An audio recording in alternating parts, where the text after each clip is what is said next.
why I opened this. I got one right there. That's all right. Where the hell did this come from? I put it there. Okay.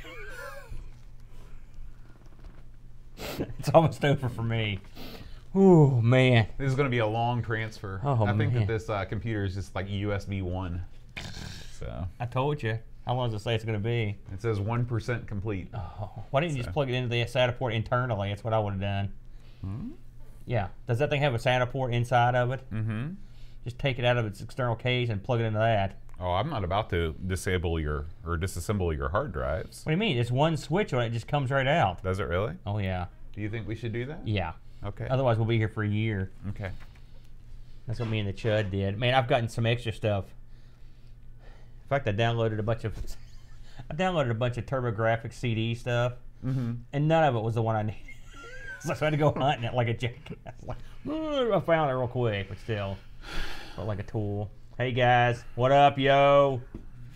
It's go time. I can make that a little bigger. What do you now? So I'm blind and fat now. Is that what you're saying? But I want you to be able Take to see. a good hard look, fat boy. Just go ahead and say it. Is that a wrestling quote? No, that's maybe. I don't know. I saw you were watching a bunch of Honky Tonk Man, and I watched a lot of Bundy. Bundy, Since Bundy yeah. passed away.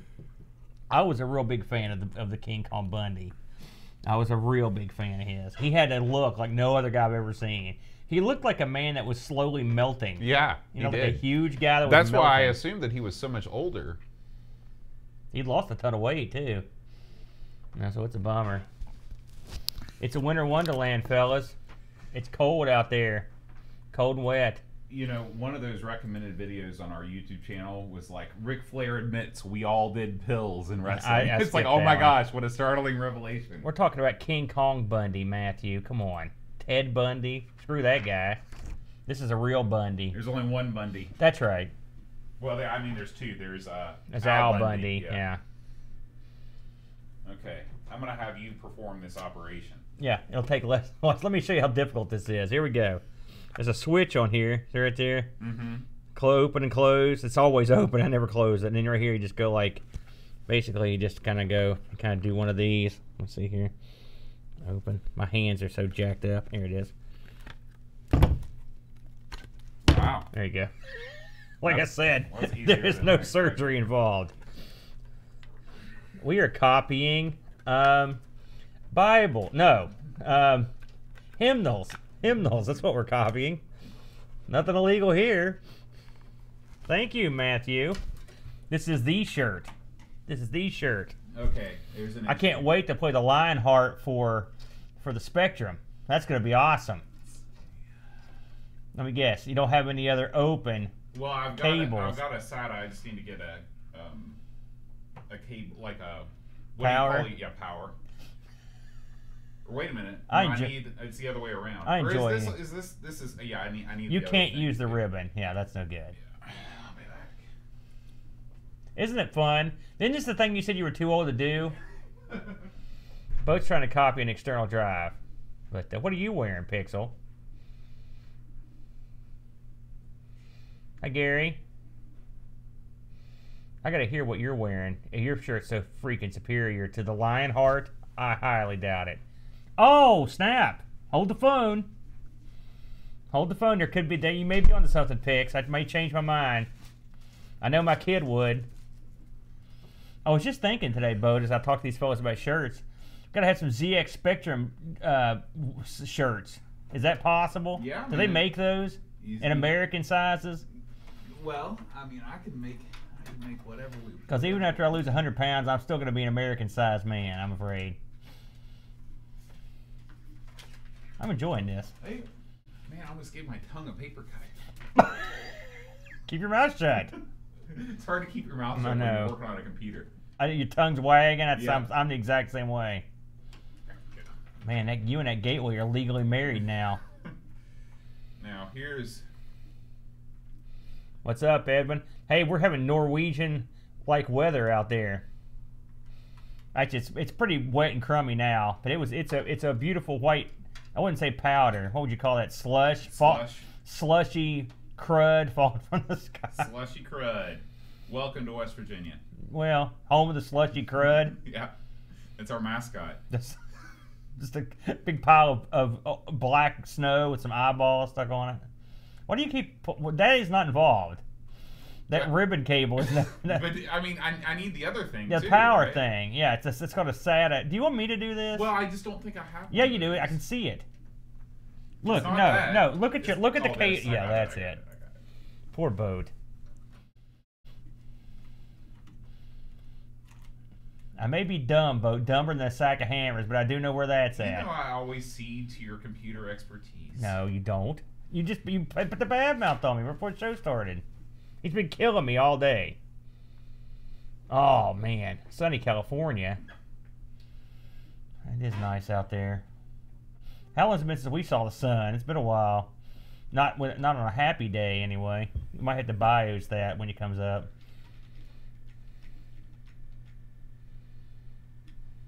Sleet. Yeah, that's it. That's what we're doing.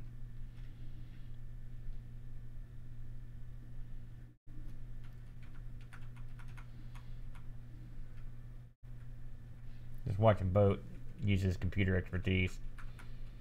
I think it's good. Mr. Harrington? What's a good word?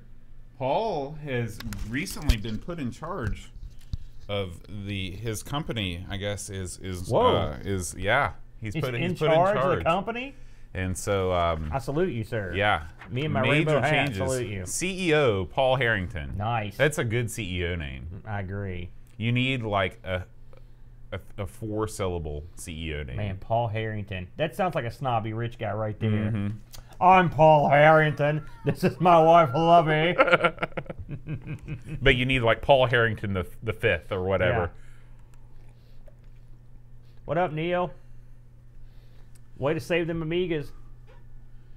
Yep, we're going to talk about that today on the show. Actually, that may be one of the Hey, things that got you know why I'm talking to you fellas, push. and since we've got the king of all repairs, I got an Amiga 600 back in the pad that won't take a memory expansion. I can't. Everything I put in that belly slot doesn't come up. I don't know why. Now I've had trouble with those before, but I've tried 3 separate memory gimmicks and none of them work.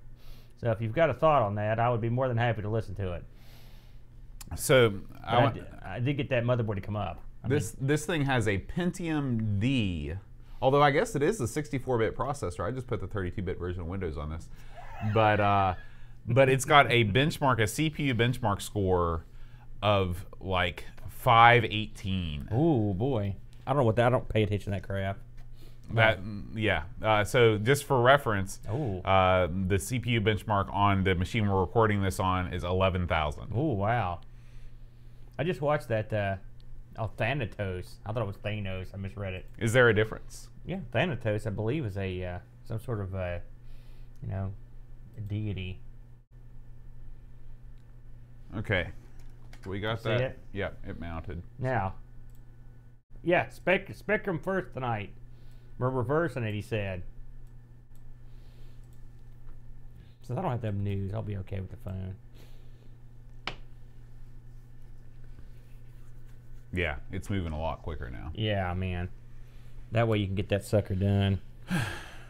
Hey, Barkbit. Hey, according to Boat, this is going to be an epic show. That's according to this message I didn't read. Man, that sounds great. I can't wait to watch. Oh, crap. I got to do it? We're screwed. Let me load up my gimmick here, Boat. We'll get it going here. Let's see here. Docs. I'm glad you introduced me to Google Docs. It's a wonderful Well, utility. it definitely, it saves me some trouble transfer and stuff, and all that junk. Let me see what I want to talk about here. La la la la.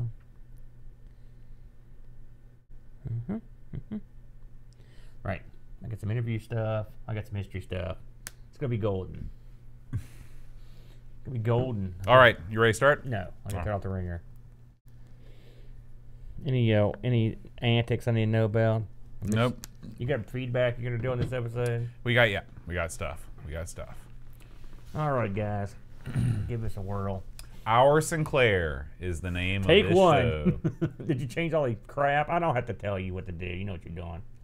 I'm a little. This thing should be over. There we go.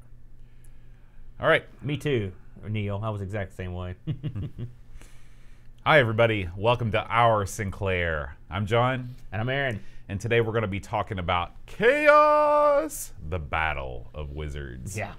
That's a great name. It is a great name. I would have picked this game strictly on the name. As you know, that's how I like to do it. But before we get into Chaos, we got some great response to our community question last week, Aaron. All right. Last week's community question was, what's your favorite specky martial arts game? Okay. And there are a ton. We got feedback from all across the internet, from Reddit to the World of Spectrum forums, over on Atari Age, Facebook. Wow. And there were most of the responses kind of were the same game. So I wanted to share some of the most popular titles. Way of the Exploding Fist. Yeah, I hear that one a lot. Target Renegade. I hear that one a lot. Yeah. And I guess the remake, there's a remake of Kung Fu Master called Mr. Kung Fu that we need to try because we both love Kung Fu Master. I do. And I've heard, I've never played Target Renegade, but I've heard a lot of good things about it. And Way of the Exploding Fist, I think I've played that. That's on the C64 too. Isn't Probably it? so, probably so. But the best answer came from Redditor. They took your jobs. They took your jobs. What's that mean? I don't know. But he said, Vatman. Okay, get ready for Vatman. Vatman. Yeah. All right. So do you know, first of all, do you know what the VAT is? I have no idea. Okay, so the VAT is the value added tax in Britain. Okay. Okay, so you must know that to understand what follows. Okay. So the British Chancellor of the Exchequer, the government minister in charge of the money. That's a heck of a title right there. Yes. He dons a superhero suit and beats up VAT tax-dodging ne'er-do-wells in a sideways scrolling punch fest that made no sense. He says it's technically not a martial arts game, but you could stick the last ninja on there as well. Is he a good guy?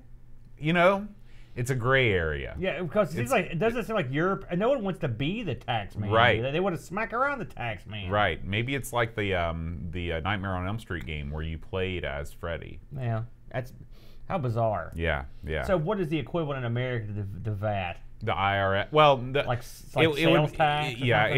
Sales tax. I got it. Yeah. We hate that too. We do. But it's weird because they don't. Well, it's just like in America, they don't tax everything. Not everything gets the VAT. For example, biscuits, no VAT tax. Like cookies. Right. Okay. But cakes, yes. What? No, it's the other way around.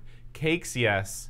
Cookies, no. Why? Where's the formula that Well, determines that? I'll tell you. All right. Okay. This is one of the many things that I learned when I was spending tens of thousands of dollars getting my master's degree in England.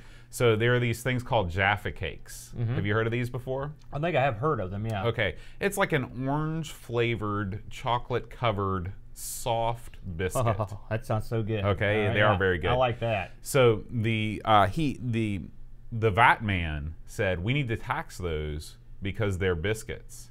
Okay. And he said, no, they're cakes. I call them cakes right there on the thing. And he's like, well, they look like a biscuit to me. And get this, okay?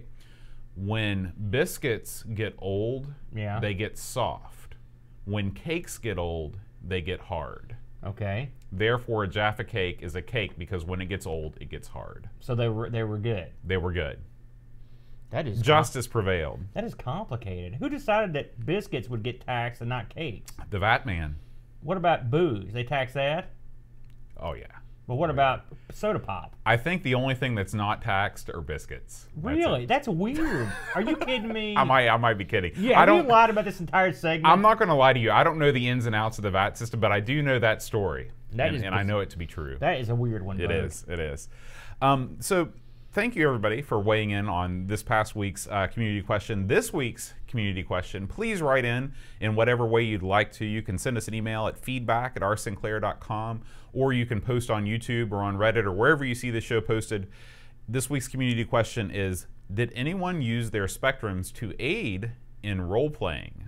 That means not just playing role-playing games on your Spectrum, but did you ever use them for character sheets, for added ambiance, maybe for a soundtrack or something like that? I want to hear from you. Now, if I may, of course I didn't have a Spectrum, but I did use the PC quite a bit to help me in my dungeon mastering roles back in the day. And then eventually you'd throw some creepy music or something or sound effects on there, use it for maps.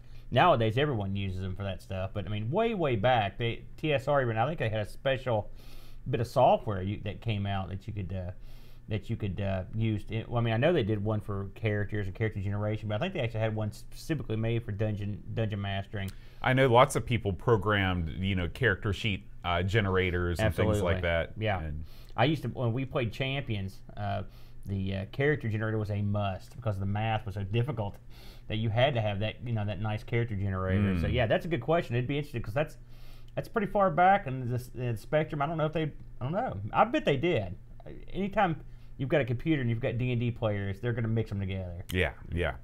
All right, well, enough of that. It's time to jump into this week's game, Aaron. Chaos, the Battle of Wizards. Yeah, man. Tell us a little about it. All right, man. So, first of all, as I often say, I've not played this before, and I can safely say, without a doubt, I had never heard of this game.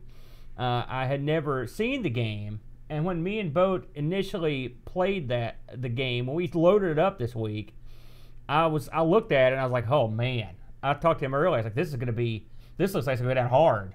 But we'll see what we thought. So this game is Chaos, with a full name, Chaos: The Battle of Wizards. That's a great name, by the way.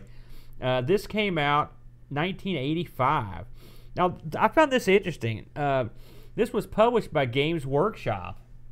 And sure enough, it was the Games Workshop, which I didn't know for sure. The same guys that do like Warhammer and whatnot, they published video games for a time, and this was one of the ones that they put out. They actually put out a bunch. I'll just mention a couple here, and again, these games I don't know what they are. D-Day, Castle of Lost Souls, Runestone, and Battle Cars. And Battle Cars, I did find out was basically a computerized port of their game. I've heard of Battle Cars. I've not played the actual game. So Games Workshop, most famous for the Warhammer universe. That's right. But they've been around forever. I will say one thing: do not screw with Games Workshop because they rule hobby stores with an iron fist. They're well known to be difficult to work with. The fellow that was responsible for this game was a guy named Julian Gollop. I think I'm pronouncing that right. Julian Gollop. So now. Again, I couldn't pick Julian Gollop out of a lineup, but it turns out he's actually a very, very decorated programmer, and he was responsible for the XCOM series, which was, enough said.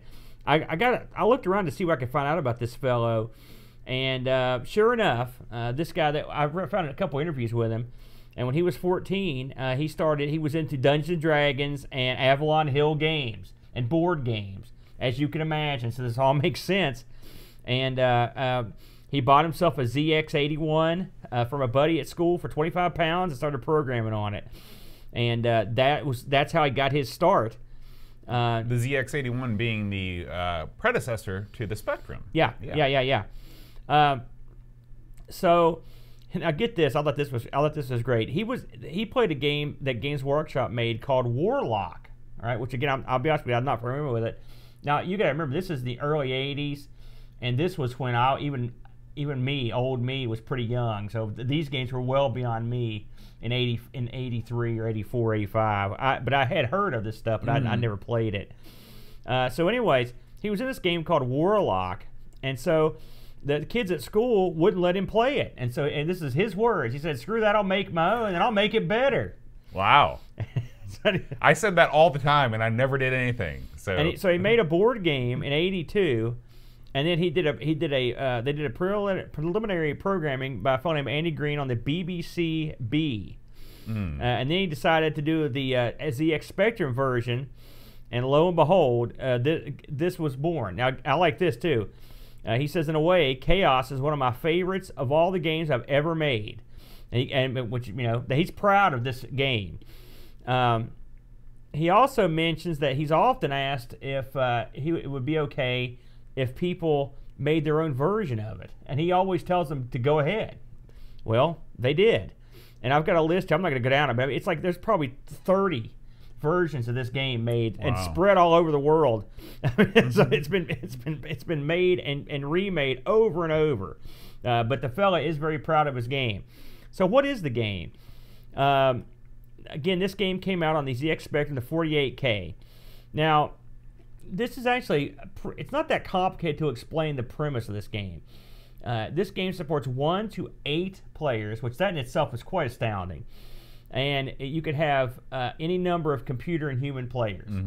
You each pick a name. You pick a wizard icon from a selection. You pick a color for your guy. This is your guy in the game. Once the game starts, you basically battle these other wizards up to 8, and you pick from a selection of spells, and you use these spells to try to defeat your opponents. It's pretty simple. It sounds simple anyway until you actually look into it and understand the depth of it. And the depth of it is in the selection of spells. Now, when we first started this game, because we had no knowledge of how it worked, and so I didn't understand exactly what was going on. But between playing it a bunch of times and reading stuff, I've kind of gotten a better idea what was happening. You randomly start with a selection of spells, and these are the spells you've got in the game to take out your opponents. The spells can be anything from summoning a creature or an animal. They can be attack spells. They can be defense spells. They can be spells to raise the dead. They can be spells to basically charm other people's monsters.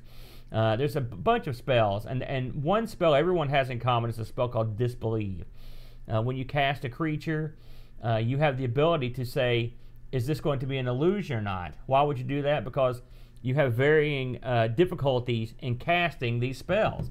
Some spells might be an 80% chance of success, whereas some might be a 10% chance. And if the percentage is low, you can cast it as an illusion and get a 100% success rate. The caveat is if someone uses the disbelief spell on whatever you've cast, it instantly goes away. So there's a risk that you're going to lose one of your really good creatures very quickly because you faked it, basically. When you initially played this, before we get real deep into it, what were your thoughts and how have they progressed as you've played during the week? Well, at the beginning, much like you, I didn't understand. We watched a couple videos of people playing this game, supposed tutorials, which were basically just people screaming and cursing while they played the game very quickly. We watched, what, 3 different ones? Yeah, they were all the same. It was all, F this guy, ah! And people just moving at mock speed. Because once you get the keyboard commands down, you can really play this game really quickly. Yeah. It really wasn't until when I started to play it here at Amigo Studios, because we did play around each other, over at Amigo Studios East, and it was over quite quickly. You destroyed me. Vampire, man. Yeah. It wasn't until I started playing here when I really started to figure out the genius of this game. And the genius of this game is the procedural generation of the characters and the spells. So whenever you select your wizard, you are only, you have no idea what your statistics are going to be until the game starts. So the way that you play the game is based on how strong your character is, basically. If you roll a weak character, then you might want a turtle. If you roll a stronger character, you're going to be more of a tank. And then layered on top of that is this random selection of spells that you have. And the spell choice, you're going to get a mixture of creature spells, environment spells, like different kinds of forests and castles and things, and then you're going to also have things that affect the terrain, like the gooey blob. And since everybody's spells are totally random every game, it's a totally different game every time. It's not like so many games now where you have a certain class, everybody always plays this class, and they get really good at it, and the game becomes much less fun, in my opinion, because it's not an exercise in like how well can you think on your feet. That's pretty much the foundation of why I think this game is great. The game, one thing, and I've only learned this in the past couple of days, because again I've been learning this whole week. As you cast spells, you've got some spells that are chaos, some that are like lawful, and some that are neutral.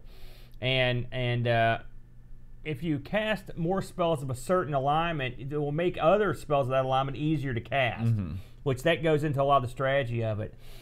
You can, like Boat said, you can actually choose to. Normally, I hide my wizard like a weenie boy and get him out of there. But if you happen to get the right spells to where you can make him tougher, and maybe get him a nice weapon and get some amount, you can go out and, because the one thing about the wizards, they can cast those attack spells that are real nasty, but they have to be close enough to hit them. Right. So that means you're going to wade out in the combat with. So I guess we should talk about how the turns work in this game. Yeah, there's actually, it's really quite simple. I can't believe I'm saying this because this is such a departure from what I would normally play. But I mean, it's actually, when you boil it down, it's a simple procedure. At first, everyone in the game goes around picking a spell. Simple, all right? So, and then once that's done, then everyone goes around the table in that same order, casting their spell. If you attempt to summon someone, it'll either pass or fail. If you attempt to do something or affect the game, your spell will pass or fail. And once that's completed, then you've got a movement phase. Movement phase, you may move your gorilla a couple steps towards the other guy's bat. And then if you get close enough to attack, it will give you the choice of attack. You hit the button as to which way you want to attack, and he attacks, and if it does damage or kills the guy, it tells you. It's real simple. If you've got a range character, they can attack at range. They can go over 6 or so blocks and shoot.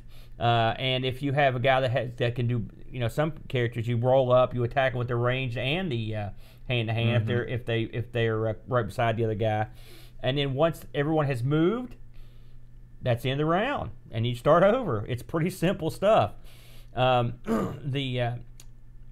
makes the game fun for me, I used to play a game, I've mentioned this before, called Archon and Archon 2 Ultra Adept. Archon 2 Adept reminds me of this.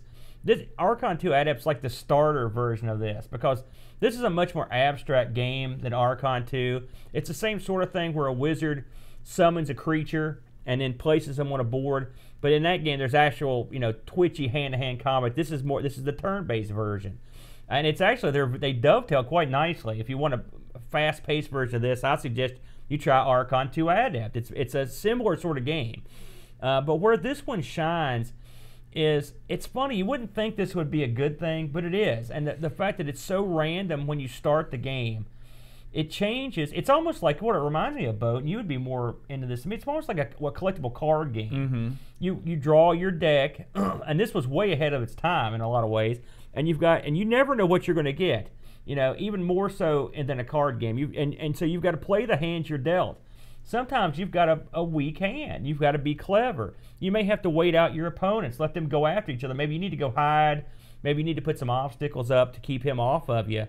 But for the most part, I found that it seems to me to be a fairly fair game when it comes up. I don't ever feel like I've gotten totally screwed. There's usually something, there's one or two good things in there. Something else we should mention is that when you use your spells, they're gone. You may have. I played my son yesterday, and I had three ghosts, I think it was. Well, you can cast ghosts 3 times. If you have one ghost, you got ghost 1 time, and it's gone.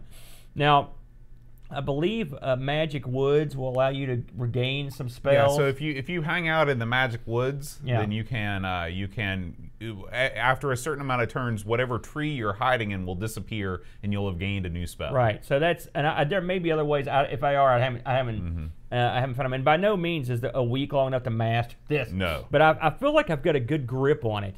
I wanted to play this with somebody, so I brought my kid in to play it last night. My kid is into these he likes to play these Plants vs. Zombies, and he's some light strategy stuff. And he ate this up with a spoon, and he made me play it until he went to bed. We played 3 games last night, and then we played today while we were having lunch. We played on my phone, and he's super. And it's a lot of fun. I mean, it's a great game for a kid to jump in on. It's the funny thing about it. I think that's why I like it so much, is that it's deep, it's complex, but it's not so complex where I feel overwhelmed. Does that make any sense? And so I feel like I've instantly got a grasp on generally what's going on. The graphics on this thing, I think, are surprisingly good. I was talking to Gary last night on the stream. This is Gary James. Gary James, and it almost has an Odyssey feel to it. The colors and the shapes. Did you get that vibe? Oh, yeah. And we should mention that the reason why you were talking to Gary about that is because Gary's done several Odyssey 2 to Amiga ports. That's right. And he's our resident Amiga guy, or Odyssey guy. Yeah. There's a lot of things that remind me about the O2. The blue border that surrounds the screen. Yeah, even the way the font is. Yeah, you know. Yeah, there's lots of things. The thing that's so amazing to me is that you have these incredibly simple sprites, but he's been able to endow them with such a sense of personality. Yeah. You know, the goblin is waving his club in almost kind of a jocular manner. I like the gorilla. Yeah. He's the beating gorilla. his chest. The vampire has a flowing cape. Yeah. There's so many cool things, and the amount of spells, you know, there are so many spells in this game, and some spells are more rare than others, you know, and so you might play this game 50 times and only come across certain spells 1 or 2 times. Yeah, I'm sure I haven't seen them all, because every time I played it, I saw one I didn't understand or recognize. Yeah. So it's a really neat thing that has a tremendous amount of replay value. I will say that even though this game supports, you know, up to 8 players, I can only imagine back in the day what you'd have to do to get 8 players around the table, you know, because you can't really pass the Spectrum keyboard around. I was just thinking, this would be awesome if the Spectrum were totally wireless. Yeah. And you just pass that sucker around the table. I know when we played it today at the restaurant on the phone, that's a hassle in itself, just passing the phone back and forth. Because this is the kind of game you really need. If you're going to play with a bunch of people, you need one social screen that you can all look at. This game is, and I asked, and no one told me otherwise, so I guess it doesn't exist, but if ever a game were ported to some sort of online play, this is the game. It'd be perfect for it. There is a new version of Chaos that is with updated graphics. It looks like a modern game, and I'm sure it's different in some ways that is out on Steam and GOG and things, but it would be marvelous if somebody could code some sort of an HTML-based, you know, Sinclair version of Chaos for online play. I would love to play this online with our Amigos community. Yeah, and apparently this had an Amiga port, which I would have never guessed. Yeah, we may have to give that one a look sometime. Yeah. This game got pretty good scores. Now, you know, our knowledge of the Spectrum mags is way lower than our knowledge of the Amiga mags. So every time I read these, you can use your own judgment on what that means. But World of Spectrum gave this 8.33. That's the website. That's a pretty good score. I'm assuming they're kind of like Lemon. Crash gave this 8 out of 10. Sinclair User gave it 4 out of 5, and White Dwarf even looked at this one, gave it 7 out of 10. Now get this, boat. In the final issue of Your Sinclair in '93.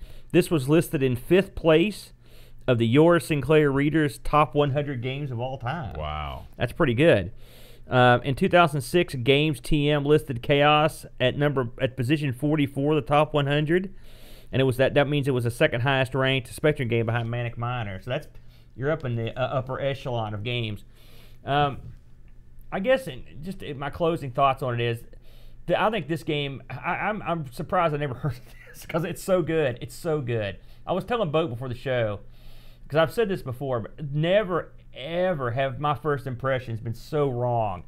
I mean, everything about this, I was like, man, here's a strategy game. Look at it. And it was awesome. I love it. I've played about 1 million games this week. And one thing I should mention is the incredible feat of getting 8 players on this. When you play a full 8-player game, I've played it with me, Luke, and the computer. It is chaos. It's absolute madness. This crazy stuff going on, and it's a lot of fun. This would be a pretty good party game, I think. If you could actually have a strategy game at a party. Oh yeah. A turn-based strategy game. I think this is the one. Yeah, and especially playing it on, you know, with an emulator with a wireless keyboard and being able to pass the keyboard around. It would be great. It would be a hoot. You know, the thing that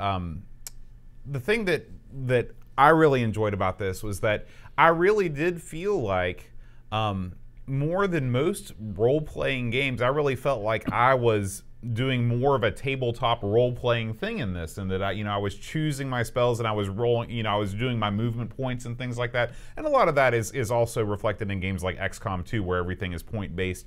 I wanted to ask you, what game, aside from just like a straight up, like tabletop simulator or something like that, what video game that you've played, is the most like a real tabletop role-playing experience to you? Oh boy, that's a good question. It depends if we're talking classic games or more modern stuff. I mean, if you've played any of the newer Elder Scroll stuff, help me out here. What was one of the new like ones? Skyrim? Skyrim, or those. I mean, that is an impressive. That's impressive. You know, the amount of NPC stuff you can do. But when I played back in the day, I hate to say it, but I always liked the Eye of the Beholder. I thought that gave you a good impression. You know, that was like a D&D game. I played some of the gold box stuff, and they were pretty good too. Trying to think if I had a particular favorite. Silver Blades, I think, was pretty good. But I mean, the thing is, I've never gotten the feeling of a role-playing game that closely when I was playing a video game, and probably because I played so much D&D back in the day that really it's hard to replicate that in a game. I mean, people think it's replicated. And I often think that people that think it's replicated probably haven't done a whole lot of role playing. Yeah. It's really, it's not. It's very dissimilar in right. those ways. And you know, I would say that although I like, you know, a lot of those games that you mentioned, to me the fun in role playing is the social aspect of it. You know, it's having, you know, the DM there that's telling you the story as it goes along. It's having your buddies sitting around the table, and that's what makes this game so much more of a, you know, of a role playing like experience for me. Because if you're sitting around the table playing with your friends, you know, you're all casting spells together and talking about what you're doing. Yeah. To me, that's a lot more authentic to the tabletop role playing experience than a game like Skyrim. You know, if you had a DM that was sort of telling a story as you went along, that would be, you know, it would be fantastic. You could use this as almost like a player aid. You know? Yeah. You know, did you have anything? Were there anything in this that you would like to have seen changed or be different? I've got a few suggestions that I've got. Why don't you talk about yours first? When you were moving, first of all, I would like it to be made impossible for you to shoot your own guy. I saw you do that on the live stream, and I laughed. Oh, I laughed so hard last night when you did that. And then I promptly did it my first game against Luke. I nuked my own wizard with a dragon. I'd like to see them make it so you can't do that, just for dumb guy purposes. I'd also wouldn't mind seeing, at least on the movement phase, I wouldn't mind actually seeing a grid. Mm-hmm. I think it would help you because you sort of have to measure stuff out. It would have been easier if you could actually. I mean, I know it seems stupid, but I mean, if the screen is mostly black, it's hard to judge how. And so you'd have to go out and peck with the keyboard and peck it out. You know, so that I would like to see that. And of course, if you're really going to modernize it, I would even like to see it if you've got a ranged weapon or a movement where it just has an area highlighted that you can go, or maybe even a line that comes out with an arrow that you could just kind of move around. Yeah, I agree with all that stuff except for the inability to shoot your own guy. I think you just have to play smart. You know, I fully accept my own dumbness there. Listen, the thing is, do the interface. It's I didn't even mean to do it. I was trying to target that guy to move him. And that goes to my next point. Is that instead of making it impossible, what they should put in the bottom of the screen, you've got a text area. And in the lower left corner, whatever you're targeting currently shows up. In the right corner, they need to put movement phase or targeting phase. If they put one of those two words there, that's a good idea. That would solve that problem. That's also a good idea. Yeah, I mean the interface. I mean it's pretty good considering what year it is and what year. I went up to 4. Mm-hmm. Does the game get markedly harder? It gets tougher because, and I read this to confirm it. The CPU doesn't get smarter; it just gets tougher. But I mean, it was tougher. That's for darn sure. And of course, not knowing what you're doing early on, it can be frustrating. But it's not so bad where you don't think you have a chance. Even when you're screwed, I mean, if you're totally out of spells, then you're probably boned. But I mean, if you get a couple spells, you still have a shot. Right, and you're never without your trusty melee weapon. You know, you've always got that. Yeah, but if you're doing that, you're in deep trouble. Well, it just depends. I mean, if you've got the magic sword or if you've got the magic bow, like I had last night, you don't need spells. You can take people out yourself. So, you know, it does make you play smart with the limited Gloomhaven, which is the massive board game that I bought that Chad and I have played like 3 times. What's that thing like hundreds and hundreds of dollars? You know, it works on the same principle where you have a very limited number of spells, and once you use them, you're gone. So, we did get some reviews on our Amigos Retro Gaming Discord server. Just a reminder that if you are a Patreon supporter of the show, we'd love to have you over on our Discord server. Chris Foles writes, "The genesis of a genre, a turn-based wizard battle game that is fun single-player but multiplayer comes alive. What it lacks in graphics and sound, it makes up for in sheer fun and ease of access. 9 out of 10. He loved it. And Pixels at Dawn says, the best multiplayer game on the Spectrum hands down, with incredible depth and chess-like strategy. The AI can get a bit buggy around the undead, and the sound isn't up to much. But other than that, it's an amazing game that I still come back to regularly over 30 years later. 9 out of 10. Yeah, so very good reviews from our Discord community, and very good reviews from us. Did you have a favorite creature or spell? You know, I mostly just like them because of the animations. Yeah. You know, but I must say that, like I said, I really liked the goblin, the merry goblin. You know, he just was waving, you know, with the club. I thought he was a cool guy. I love to lead with the bear. I think he's a pretty good character. He can take a lot of damage. I'm a big fan of the old bear, and the ghosts are good too. You know, I looked this up on eBay, by the way, just before we move along. You know, when this came out, I looked this up. Just had to have the information. Originally, when this came out, it was £8. It's incredibly cheap. Yeah. You know, and then it budgeted down to £2. What a deal on a budget. Yeah.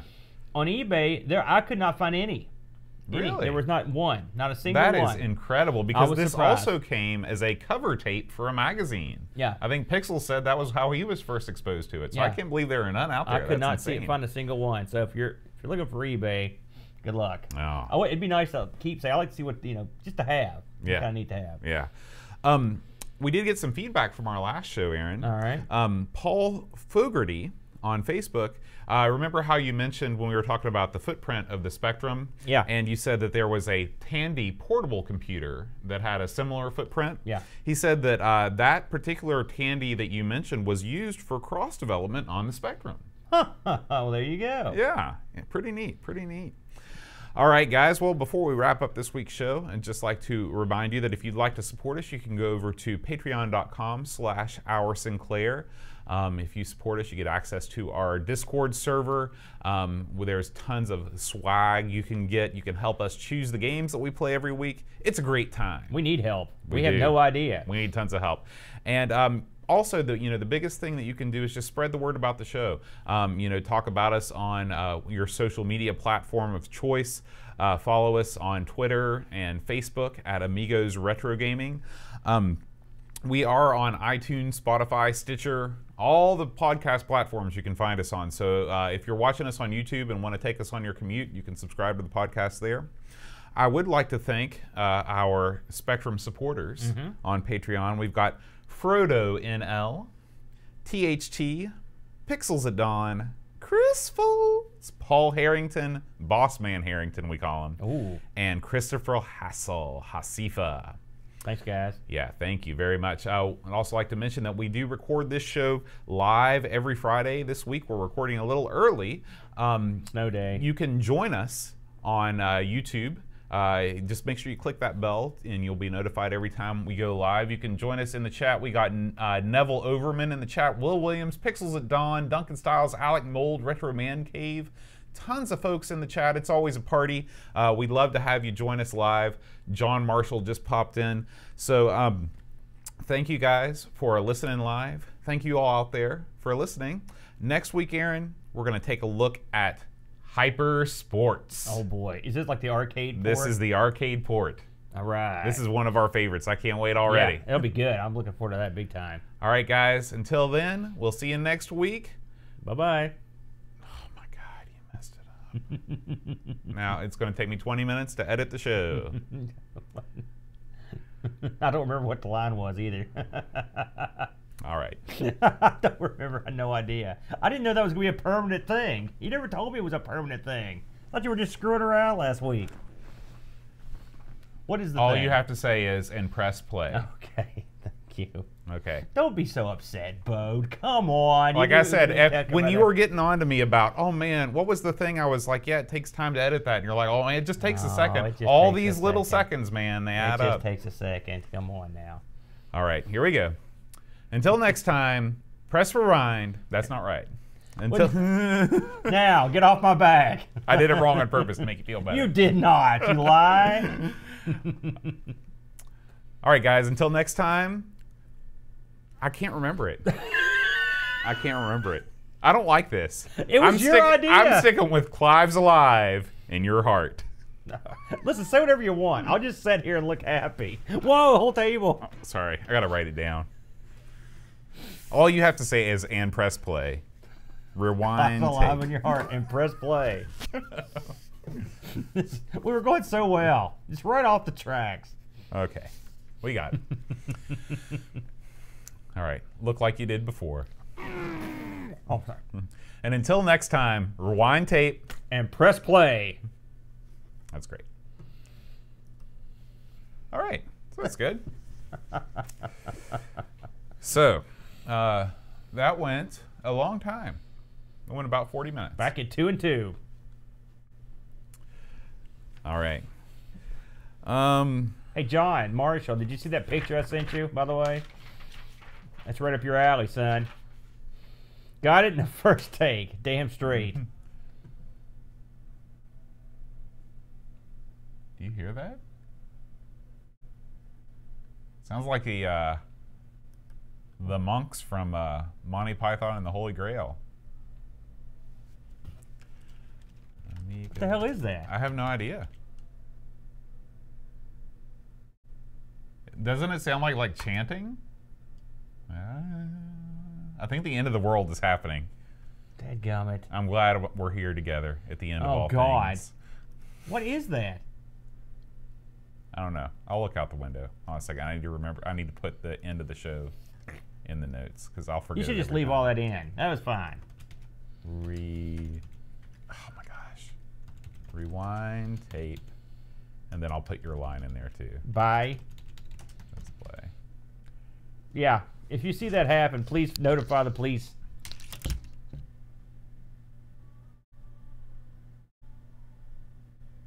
Seriously, that's really weird. Yeah. What is that? You go upstairs. I'll hold down the fort down here. I'll protect the chat room.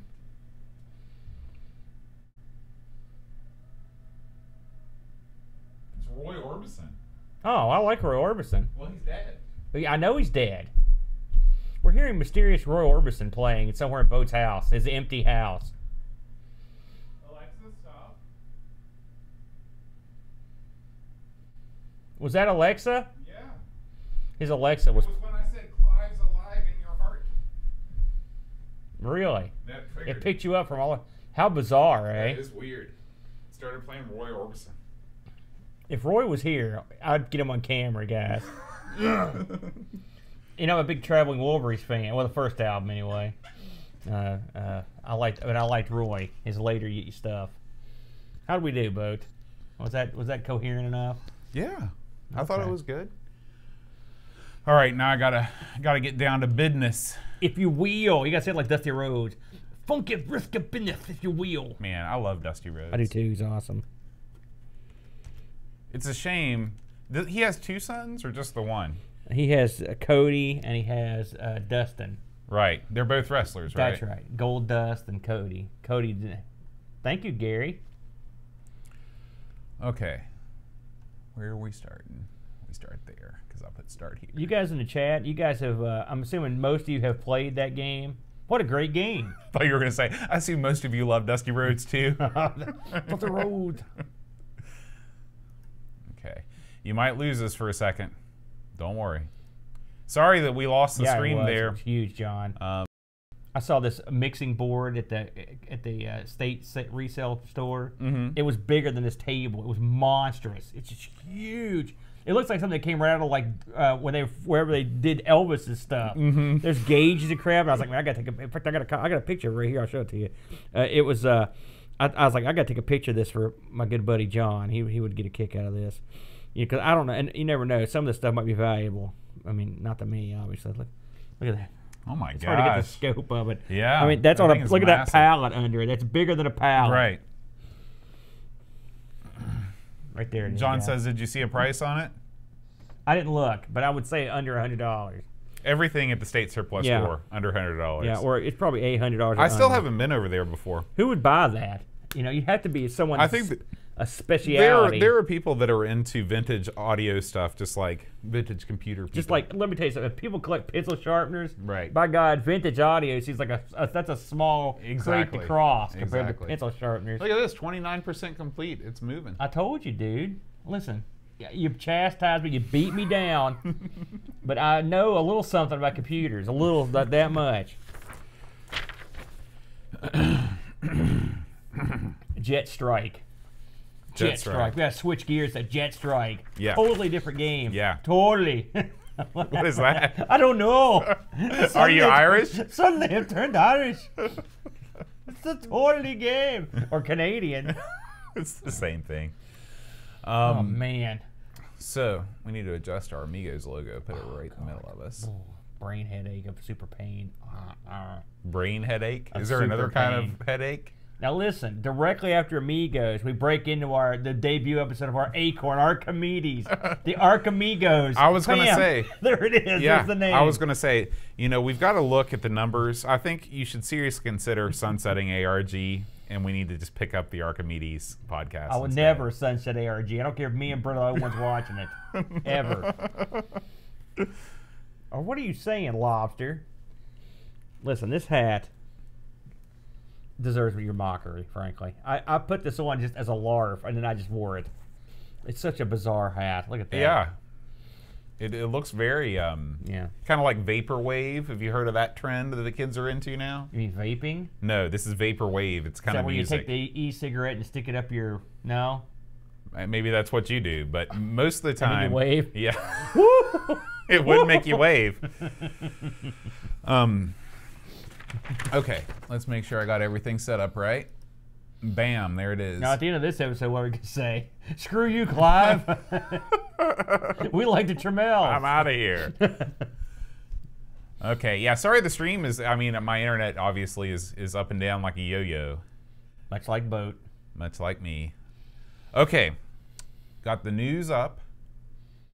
Got a lot of news, you say? Don't worry, Pixels. It's sized that way for a reason. Once the gameplay starts, it will be the right suppose size. I should look at our This game is a site. mess when it comes to resolutions, and I had to do some wacky stuff to even get gameplay footage going on, because there's not a whole lot of it out there, unsurprisingly. Here's what you should find. I'm begging you to find this. Find someone successfully playing this game. Right. If you can find someone that takes off on their first attempt, that right there in itself is a miracle. Well, the guy that I found, he's pretty good. So we'll see that. Pixels, can you believe there are no copies of Chaos on eBay? That blows my mind. A game that huge. Okay, we've got one. I've got one item to speak on. Let me speak on this. I'll be like Conan. Let me speak on this. Orale! By the way, when you said, was it you or Brent that said Viva La Raza last That was week? Brent. That's the stupidest thing I've ever heard. I don't even know what that's in reference to. Well, it's very obscure. It's not obscure if you're a Latino person, but it's obscure if Brent would say it, because he said, I know exactly why he said it.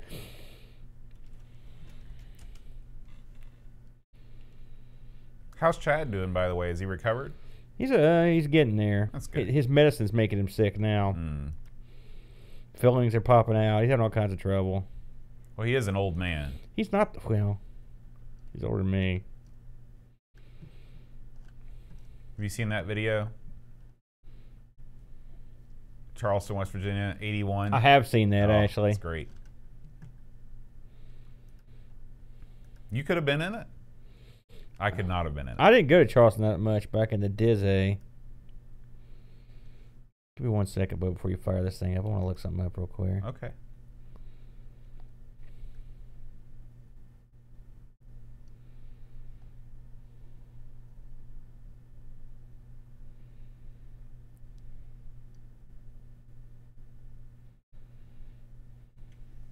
Yeah, we had probably 3 inches this morning, bark bit. We got a call from the superintendent at like 6 o'clock saying there's a 2-hour delay. And then around 6:45, he called back and said school's closed. Yeah, I had a feeling, that we were going to set this one out. It's funny because I was just talking to my students about how we hadn't had that many snow days. And here one comes. Aaron, sometimes it snows in April. Yeah, like today. It's March, isn't it? Except it's March. Well, what are you talking about, buddy? It's a Prince song. Really? Mm-hmm. Sometimes it snows. Well, I'm glad Prince isn't around to hear that. Tracing time long after the Pixels, what happens if, what happens if people can't physically traverse? You don't really have like the hills and the dales that we have here. People don't live out in hollers to the same degree that they do in the UK. Do they have hollers out here in West Virginia? They got hollers out there? I'm pretty sure that hollers aren't really a thing in the UK. Most of the PO live in the projects. The PO? The PO? Yep. Do they have PO out there? Oh, yeah. They don't call them the PO, No, do that's they? just what we call them here. Well, on behalf of the PO, I salute them. Having been PO myself for many a yo. All right, I'm ready to go. I'm ready to go. I got my. We're gonna do the news first. Let me get my little news item. You guys probably don't have consolidation to the like Lobsterminator. Were any of your schools an hour and a half away from where you lived? Because that's the way it is here in West Virginia. We have areas where there's only one school in the whole county, and it's literally kids are on a bus for an hour and a half. Yeah, that happens. That's, I'd say, the majority of the state, to be honest with you. We're very fortunate here that we have multiple schools in our county. Yeah, well, we have multiple people that live here, which is a big help for that. Yeah, that's a valid point. All right, bud, I got it. Dreamcatcher has blessed us with another bond. All right, Gary, you got it in down there under the wire. I'll add you to the list. Let's Amiga this sucker up. Switch gears, yo. I don't see how the Spectrum committee can top themselves on that one. That's too good. It was. I can't wait to see. Actually, we already know. Okay. So at the end of this episode, what do we say? See you later. Okay. We say adios at the end of this show. You got to write that down. Okay. I'm not going to write it down. I've said it before. Okay. Mind space. What's that? You clearing your head before the thing? Yeah. Did you just shave your head today? Yesterday. I mean, smooth as a baby's butt. Every Thursday night. Do you oil it up? No. Do you put any wax or anything on there? I got one of those sets of clippers from Walmart for $10, and they're like, make sure you oil it after you use it every time. I've never oiled it. How do you get the back of your head? Oh, I just go to town for like an hour. Just move it around and hope it gets everything. That's right. Have a look there. I get everything. Well, it's probably not perfect. Yeah, it's not. It's not perfect.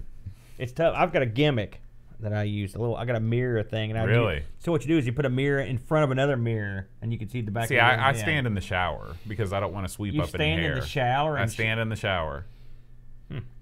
I don't turn on the water. Too much information, Bo. Yeah, that's too much for me.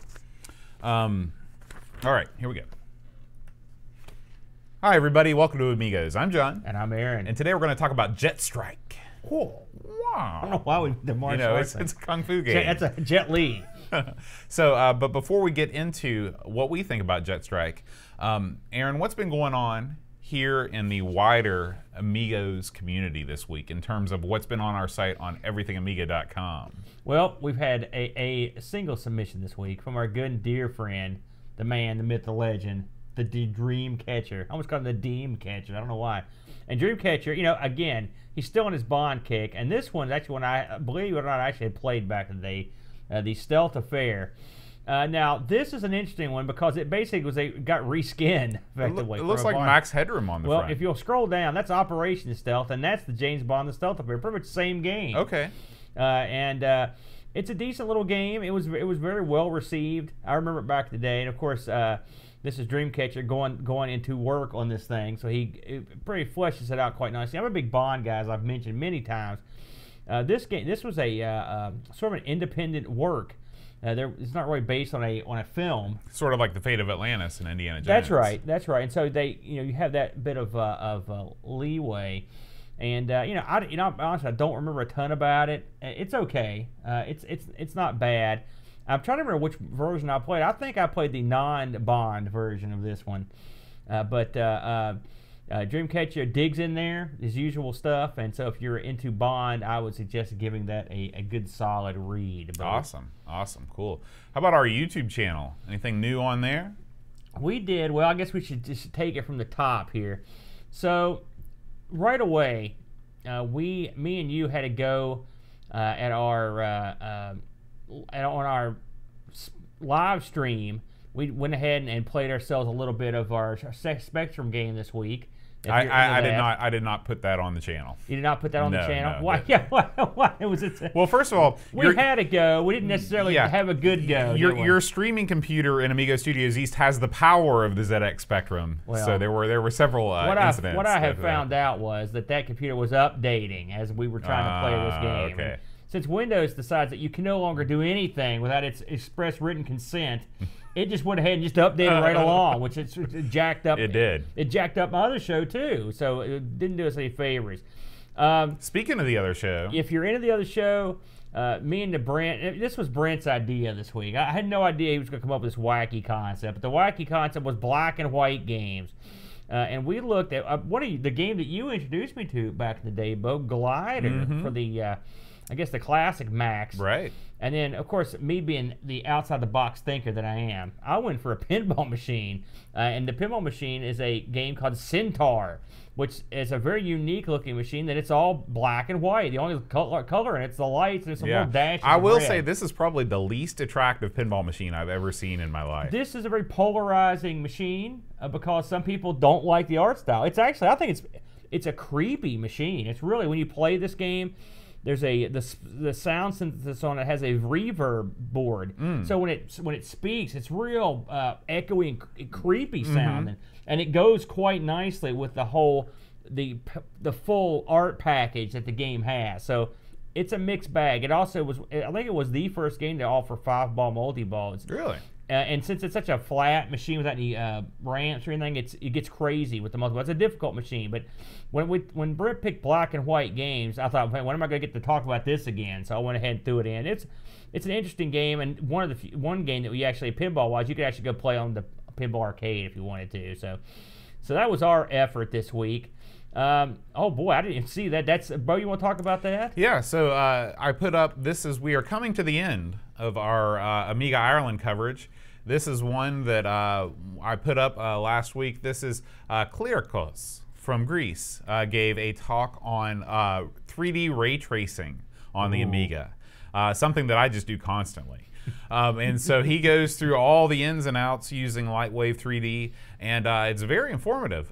So if you are into that sort of scene, you know, the audio quality it's listenable, but it's not spectacular. I apologize for that, but we were sort of on a fly-by-wire kind of deal with the live streaming. But you know, if you're into doing ray tracing or finding out more about it, definitely check this out. Have you ever done any ray tracing in your life? Never in my life. I have, and it was on the Amiga. In fact, that's the only time I've ever done it. What did you trace? I don't remember. I don't remember what I was. It just screwed around, basically.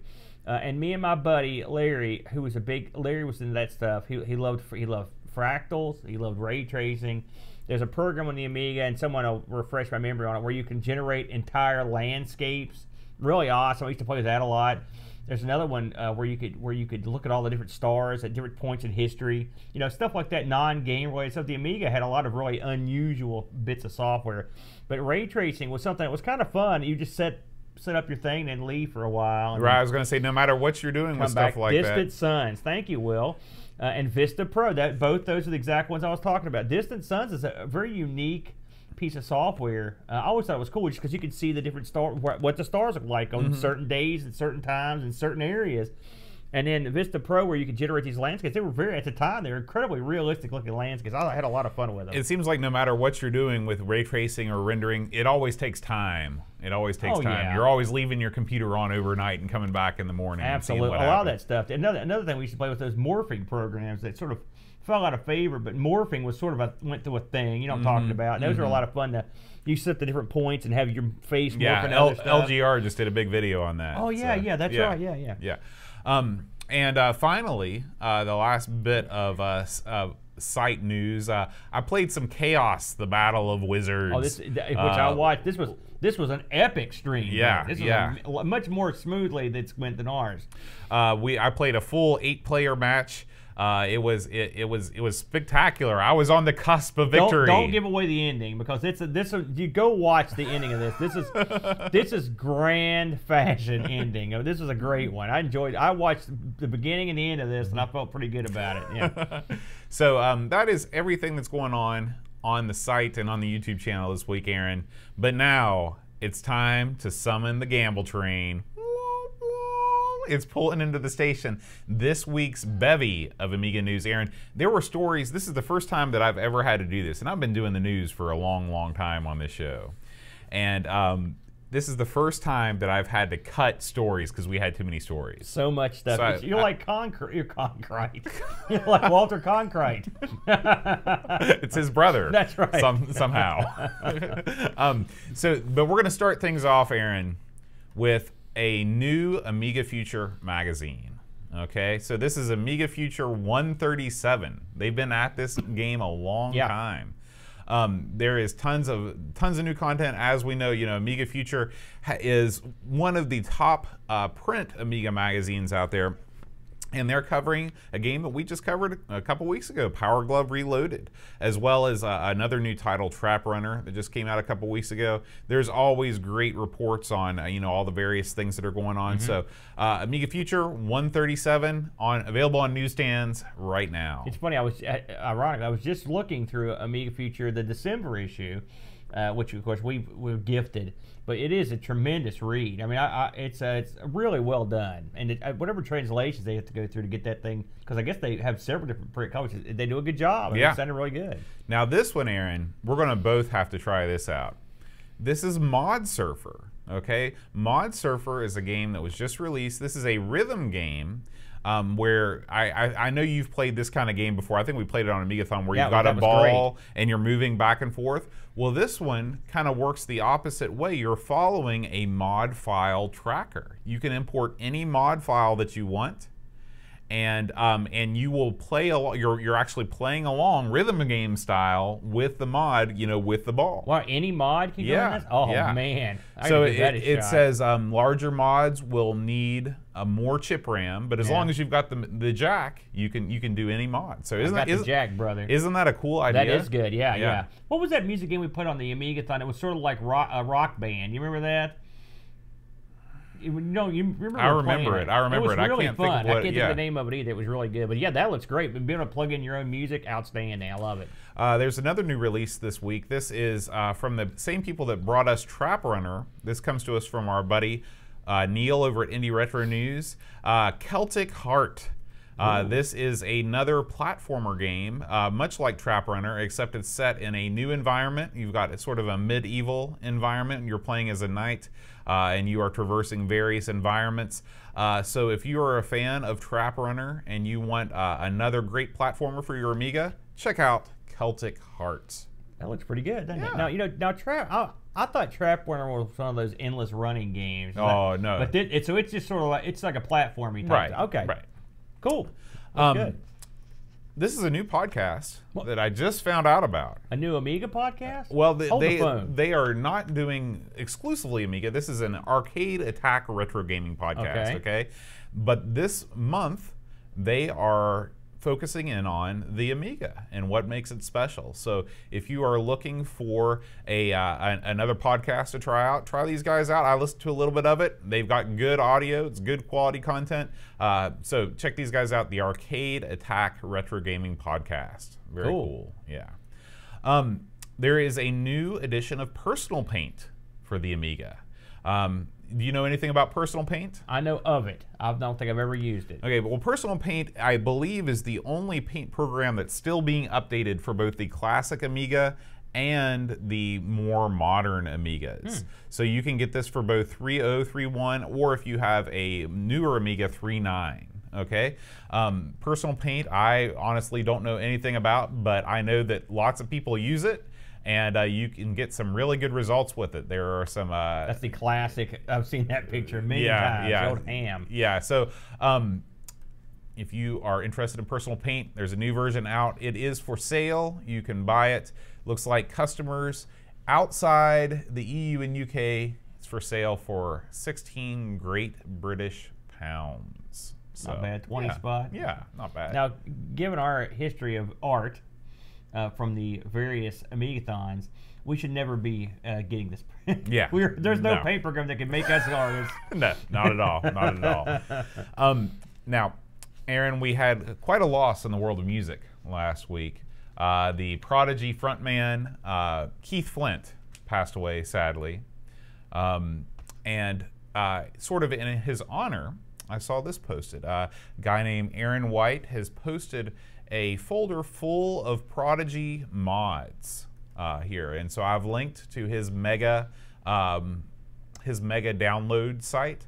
And you can go on there and you can download all, I guess there are probably 6 or 7 different Prodigy songs. Were you a Prodigy fan? I hated Prodigy, but that much said, of course, that's a sad thing that happened. Yeah. Obviously, he had some problems. I've never really considered you a fire starter. Yeah, that song is one of my all-time most hated songs. You're more of a wet blanket. Now, have I heard their entire discography? No, I have not. So they may have some great stuff, but I did.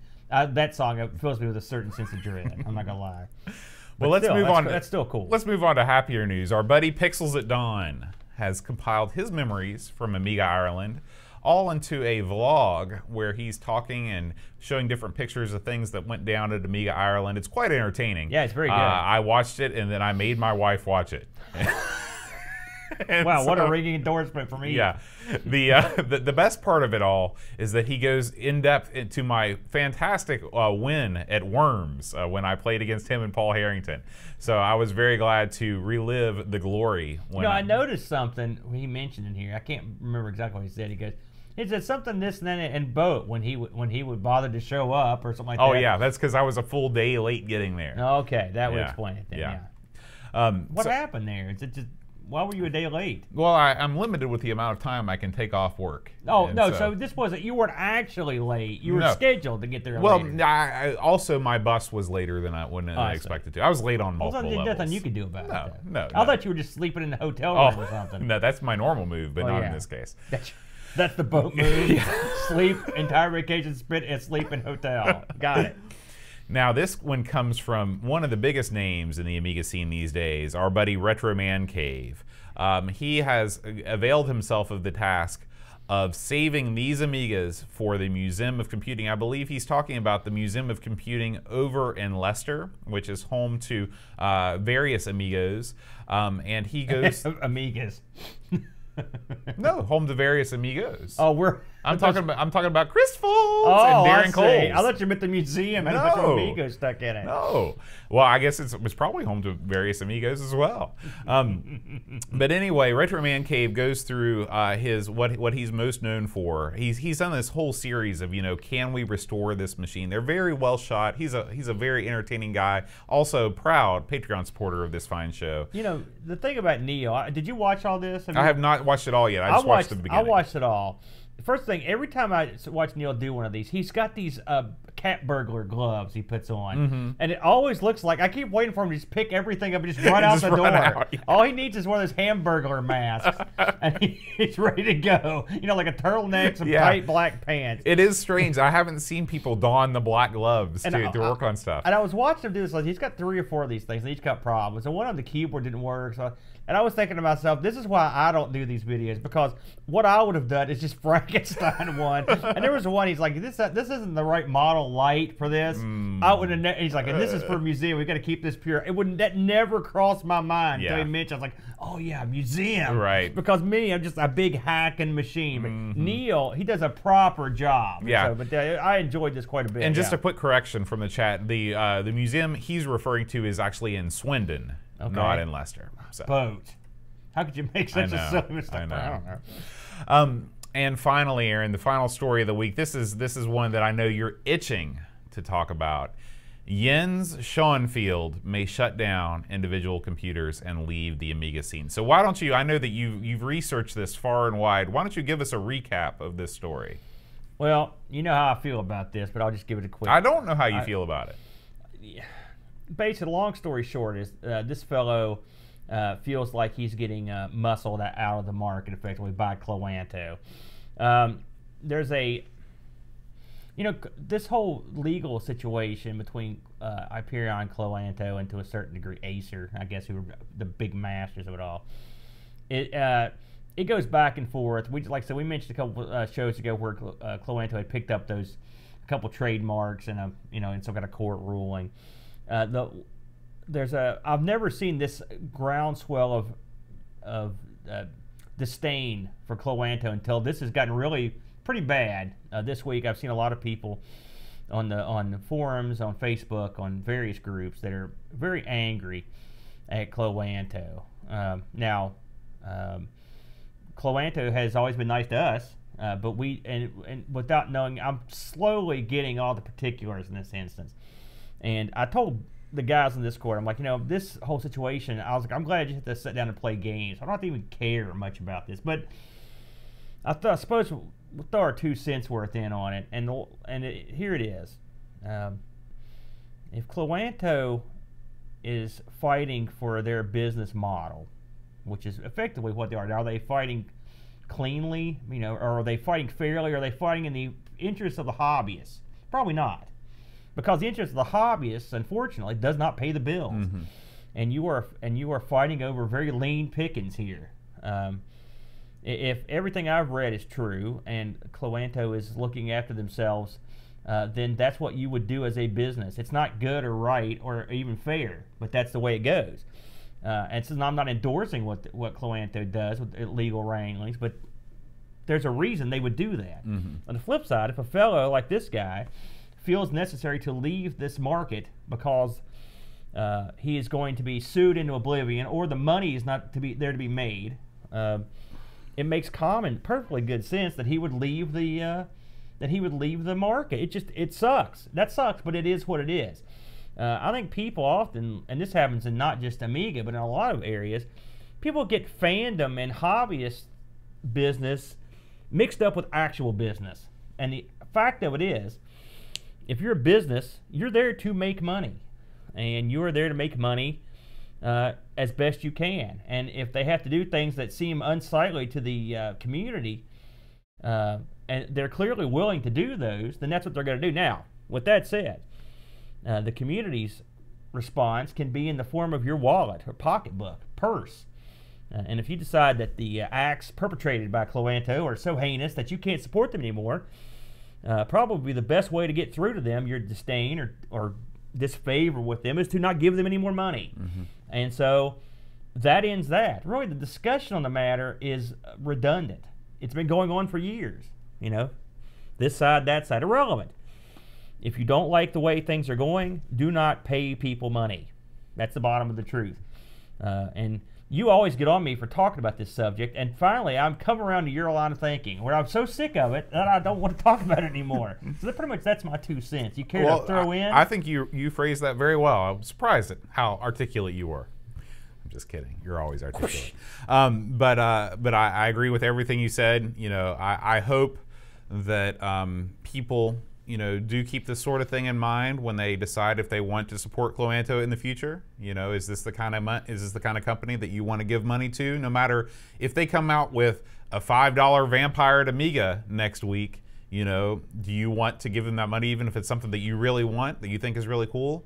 That'll be the real test. Right now, Cloanto with Amiga Forever, I'm sure that they get a lot of business through that, but I think they may be trying to play the long game with one of these mini Amigas in the future, and the real proof in the pudding on how mad the fans are is if they choose to support this thing or not. I saw a fellow who had said he was not going to go to a con that Cloanto was at.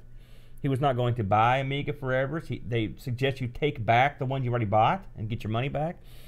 They also mentioned that that Cloanto gets money for every mini Commodore that's sold, which they would. And so what does that mean?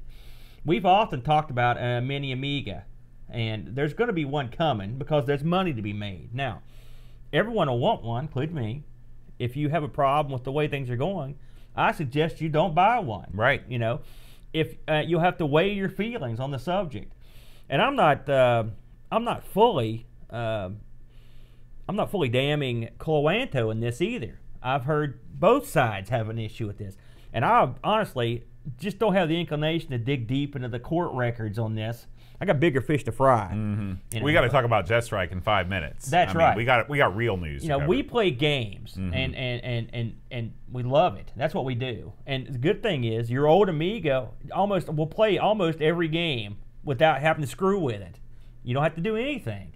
It's still unfair for the people that like to enjoy the upgrades and all that stuff, but luckily for us, we just don't have to care that much. Right. So there you go. Yeah. And with that, we're going to end this week's news segment. Just to remind you all of our links that we talk about on the show are posted over at gather.com, and that's gather spelled with 2 G's. If you search for the Amigos podcast tag, you can follow every story that's tagged with that. And I want to thank everybody that's following that tag now. I think it's a really great way to organize what we talk about on the show every week. All right, so Aaron, it's time to move on to this week's game, Jetstrike. Jetstrike. So, again, I've never played this game. Bo, have you played this before this week? Never. Never heard of this game either. So there you go. I'm hoping to get to it next week. Ba-doom boom. So this game was released in the heady year of 1994. They were circling the drain in 94 boat, and here comes Jetstrike. Now, be forewarned, there are multiple versions of this game. You've got your Amiga 500 version. I believe it was only a couple discs on the 500, and there were 5 discs on the AGA version. When I say 500, I say ECS. And then there's a CD32 version. This game was published. I love this, guys. They were published by an outfit called Rasputin, otherwise known as the Mad Monk boat. I don't think Rasputin ever did. They did very little. I don't think Rasputin was heavily involved in Amiga development. Well, they published a couple of the developers' stuff. I was talking about the Mad Monk. Oh, I see. Yeah, the developers, this were an outfit named Shadow Software. Now, what do you know about Shadow Software, Bo? I don't know. It sounds like something you'd be behind. Yeah, it's a cool name, Yeah. that's for sure. Well, Shadow Software is actually a couple guys. They're brothers, in fact. Adam and Aaron Fothergill. Okay. Fothergill. It's a brother team. So, what's the scoop on these guys? I dug into it because I thought that was interesting. By the way, FYI, they did several games on the Amiga. I've not heard or played any of these. They did a game called Base Jumpers, which I've heard got pretty good. Deadline. They also did a game called Jetstream Junior or Jetstrike Junior, and Magic Forest 1 and 2. I've not heard of a single one of those games. So I figured I better have a look at who the heck these guys were. So as I mentioned, this is a brother team. I found a couple interviews that kind of shed some light on what the scoop was with these guys. So a lot of people think this game looks a lot like that, was it Wings of Fury game we reviewed? I think me and Brent did a review of that for the X68000 back in the day. And they mentioned that this was not, they didn't even see that game until after they were halfway through with this one. This is actually a follow-up to an Atari ST game called Sky Strike that they'd done, which, of course, I'd not heard of that one either. And they said Wings of Fury had nothing to do with that. So if there's the only really similarities are sort of, I mean, there are some, but the games don't play the same. Have you ever played Wings of Fury? No. Yeah, they don't play the same at all. So these guys were both crazy airplane guys back in the day, and they were both game guys. And their dad was in the RAF. Okay, so they were really crazy about planes. They traveled a lot and stuff. And so they decided they were going to sit down and write basically the ultimate game that had planes in it. And there are a ton of planes in this. The 2 different versions have 2 different sets of planes you can play. You can play 40 planes on the ECS version and 60 on the AGA and CD32 version, including, but not limited to, on the AGA version at least, you can be a dragon, and you can also, and I did this. It's one of the planes I tried, hang glider, which I found highly amusing. There's even a way that you can play as a UFO. It's a very rare Easter egg that's in this thing. So let's talk about what the game is before we move along. So this is an air combat game. It's a side view game. And you stop me when you think of a better way to phrase it than that. And you pick a number from a huge number of airplanes, and you fly missions. All right, that's the main of the game. There's a ton of airplanes, and I mean a ton. There are MiGs. There are experimental craft. There are Fokkers. There are hang gliders. Helicopters. There are helicopters. Several different types of helicopters. To go along with this, there's also like 40 or 50 armaments, and these armaments are all real life. There's 60 weapons, including but not limited to tactical nukes. So, which I didn't run any missions where I got to use tactical nukes. It seems like the playfield is so small that any deployment of a tactical nuke would not be good. Yeah. Now, the box says there's 200 missions. I know there are at least 150 missions, so I can maybe counting the training missions too. Possibly so. The box also says it has 24-bit AGA graphics. Pretty cool. The game centers around your attempts to thwart the evil organization known as SPUD, the Society of Particularly Undesirable Dastardly Dudes. Good name. And so once you pick your plane, you will be entered into a mission. The missions range from photography to taking out incoming aircraft.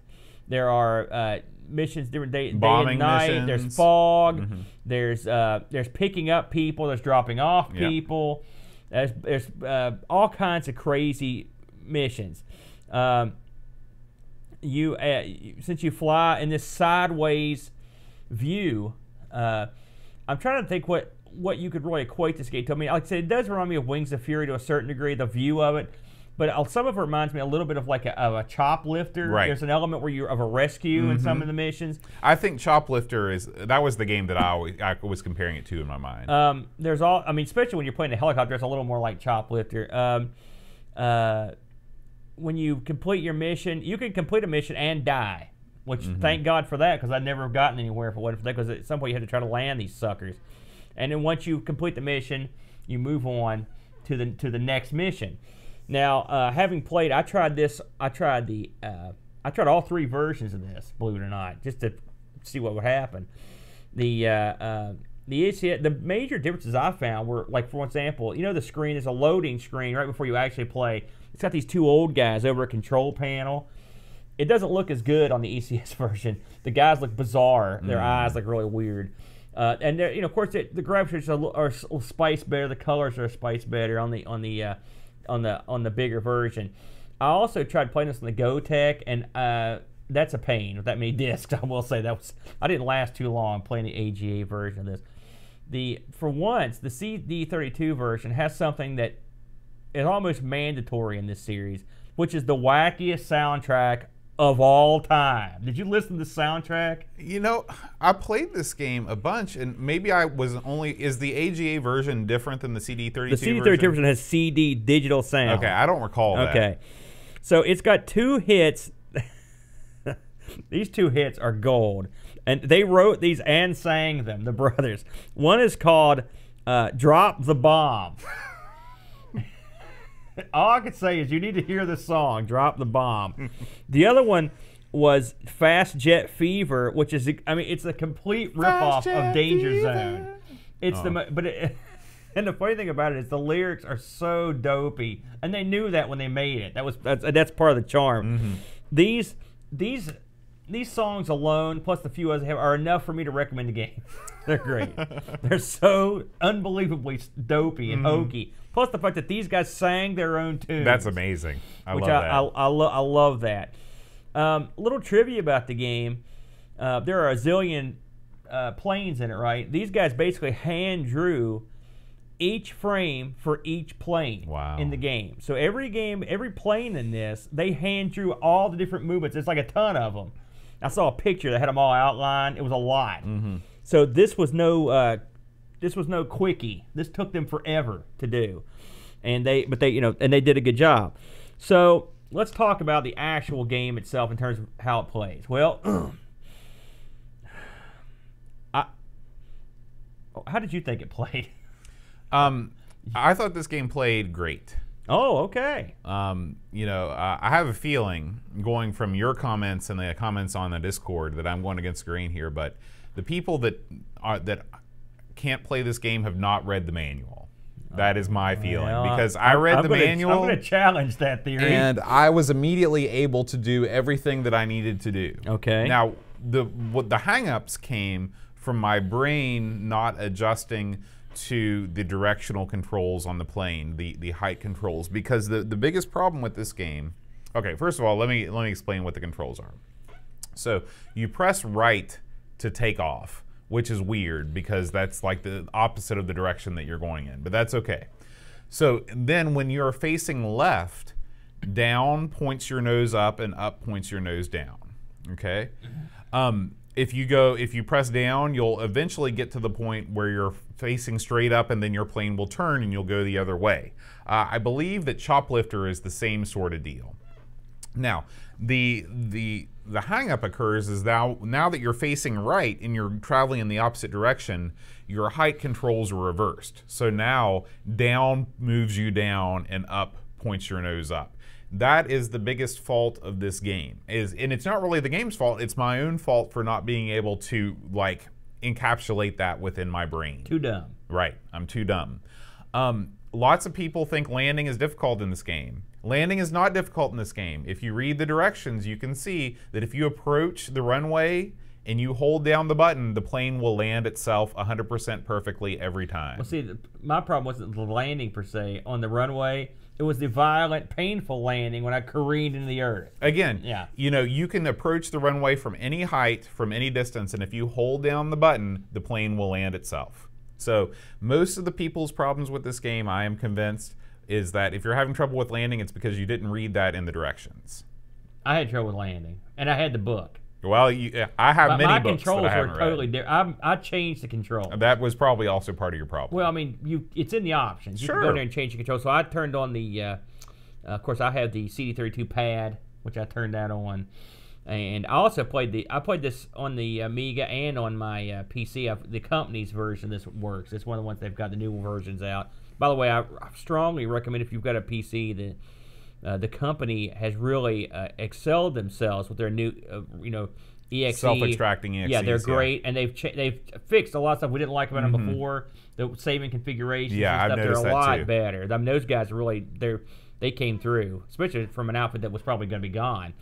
The controls in this are, but at first I was absolutely befuddled on this. And the first thing I did was I fired this up on Amiga Forever, ironically. It didn't work right. So you can't play the AGA version on there unless you tweak it, and I didn't bother, so I've got a machine there, but I tried it on there.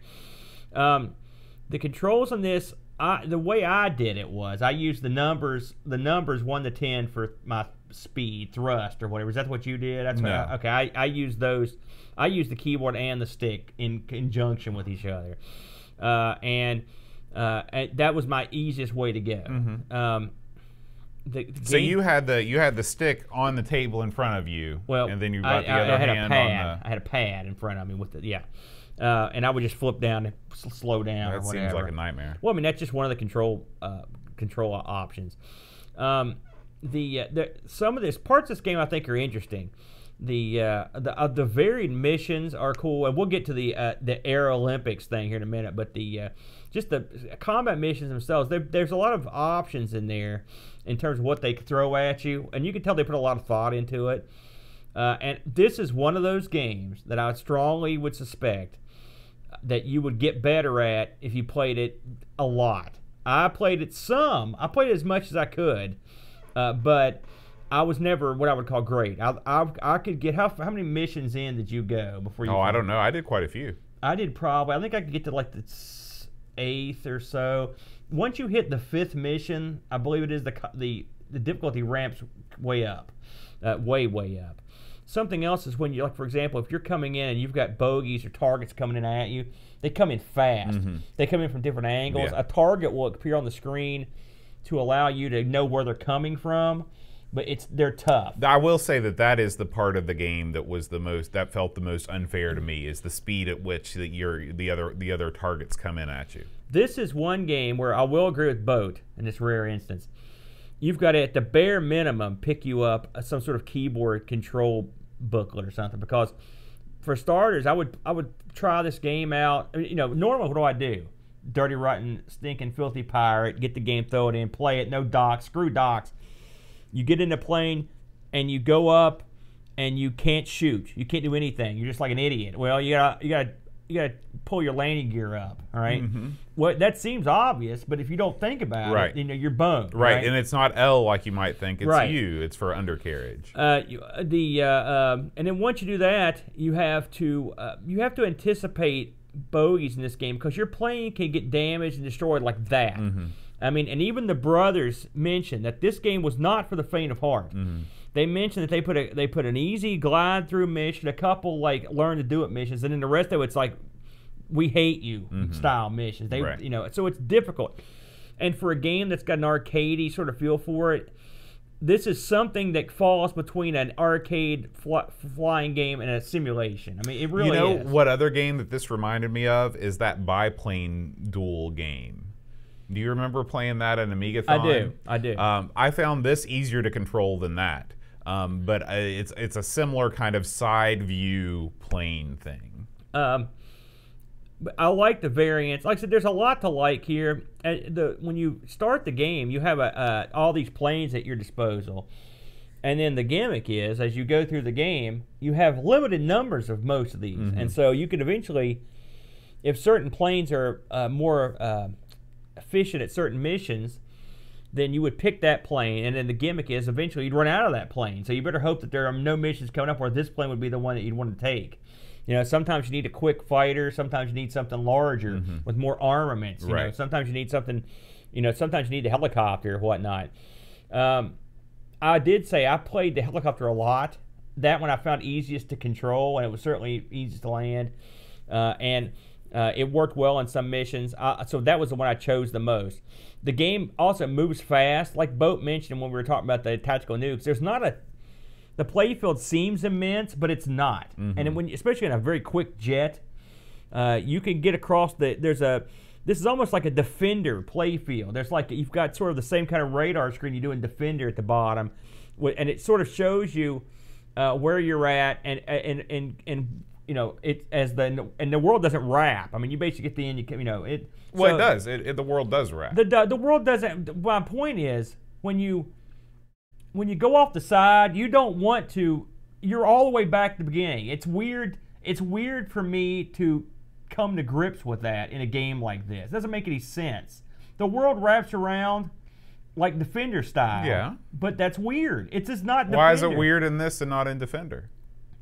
I don't know. Well, Defender's old. I guess that's one reason. I would expect this game is also old. It's not that old.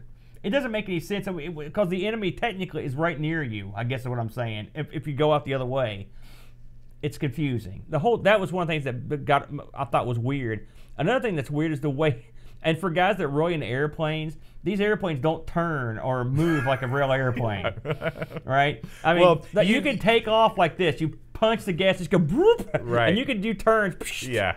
And so when you didn't find that odd the way where you would warp basically. Well, it's a video game. But I mean, it is odd. It's a video game. You've got to make concessions for what you want to do. One of the things that I appreciated about this game is they didn't give you this vast expanse. Like, remember Z-Wolf? How they gave you basically the whole world to fly around, and you'd spend large amounts of time just trying to figure out where you were supposed to go. This game, you could tell immediately where your target was from the radar. You could go in and try and do it, and if you mess up, then you're back in the action. I like Z-Wolf's approach better, to be honest with you. This game, it was hard for me. It was very quick, and it was very frustrating. I'll be honest with you. I got frustrated. I got killed a lot. It's real easy to careen into the ground. Oh, sure, yeah. I did that a lot. There are these big mountains occasionally, and you just. But here's the thing: you can hit those real easily. In this game, when you die, it's not like so many other Amiga games where there's the slow fade out, then the slow fade in of you sitting there in the cockpit, with bloody, and then a game over screen appears, and then 5 minutes later you're back in. You die often in this game, but it gets you right back in the action. And you get a good chunk of opportunity. Yeah. And it's funny when they always like saved by a silkworm. Oh yeah, like and that, I mean the animation of your guy with the parachute, jumping out and stuff. Yeah. I mean it makes your death entertaining. Well, I was entertained at first, and then it got very frustrating. I was less entertained. So I guess in terms of the combat version of this game, it looks good. The options are there. There's a lot of fun stuff to do. The mission options are varied. Just the ones I saw were quite varied. But overall, I just didn't have that much fun. I found the whole thing very difficult, and difficult to fly and difficult to survive. Those other jets come in fast, and like there's a couple, like I can't remember what level it is, but they're on you instantly. They're instantly on top of you almost the second you launch. It's very frustrating. There were some missions that I enjoyed, but most of what I liked the most were in the other thing that this game brings to the table, which is the Aero Olympics style 10 event. I don't know what you would call this. Did you go through that? I didn't mess with that at all. Okay, I did. I went through it. And this is almost like a separate game in a lot of ways. These are events. There are 10 events. You can have up to 8 people play this, and like sort of like I guess you play like in track and field or something, like a round robin or hot seat. And in these, you were picking from a select group of aircraft to perform a task that they've given you for that level. The first level, for example, is to simply fly your plane between 2 balloons. That's it, and come back. These range from that sort of simplicity. One of the levels in this is to rescue a spy that had been dropped from a plane. And so you're hauling tail across the board trying to get to this guy, and you can see him falling out of the sky. It's almost like like in Defender again. You know, when your guys are falling, you shoot the alien and the guy's falling down, and you got to pick him up. So that's pretty crazy. There's another part in this where they borrowed, and this is nigh impossible. I want to meet the man that can pull this trick. There's a if you ever played the old Atari 2600 game Barnstorming, there's a section of this where you have to climb over that first big mountain and go through a barn, or basically it looks like a small hangar. Are you kidding me? And with the controls in this thing, it was a 0% chance. This game has weather conditions, fog and whatnot, which the graphics in this are fine. They're perfectly fine. They look good. The opening in this is really cool. It's got a neat opening where these jets are flying over this like city in the clouds. It's pretty neat. I believe the CD32 version, which I of course skipped, has some kind of full motion gimmick in there. So I do like the Olympic stuff more. I thought it was a lot of fun, but it's the same basic game, difficult. So I'm not here to condemn the game.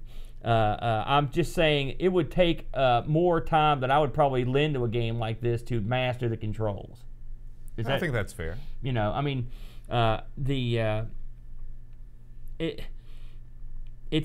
setting up your controls is key. I will say that, and I agree with what you said. I was not comfortable with the control setup. See, I was able to do I didn't mess. I used the default controls. Yeah. The only thing I had to use the keyboard for was putting up the landing gear and putting it down. Right. And I was fine.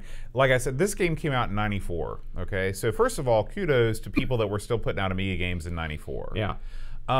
This was a game that if you would have been able to play with the CD32 pad with its full capacity, just being able to imagine if you could control your height with the trigger with the shoulder buttons. Well, I used that pad, and some of the buttons they didn't. But I mean, I don't think you realize the amount of controls you probably even use that are available. There's like a ton of controls, well, like the weapon locking. There's you got 2 weapons. Yeah, right, and maybe that was did you ever switch between the weapons? Or stuff like that? How you switch between the weapons is you hold left on your stick and you press the fire button, and that's your alternate. Not the way I did it. I was using the keyboard, so it was different. Your method may be better. I tried 2 or 3 different methods to try to get the best one for me. But my thing is, if you're going to have a game like this, I would rather just have some sort of normality with the control. I don't need all the flight simulator stuff. Just give the plane a set speed, or maybe a high and low speed, like a pole position. It's funny, I was reading the interview with these guys, and they'd mentioned that one of the guys mentioned that they loved Time Pilot, which is a great game. They hated the controls. See, I'm the exact opposite. I like the controls of Time Pilot. I think they're simple.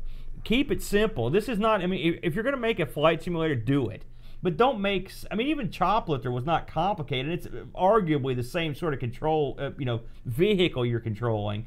I think they put a little bit too much in there for me. That's just me. You know, I think that these guys wanted to do something truly unique. They wanted to give you a flight simulator with an incredible amount of planes, you know, but make it mission-based with a varied amount of missions. I mean, on paper, if you looked at all the things that this game offers you, you'd say, wow, that's a really complete package. Now, is it executed perfectly? No.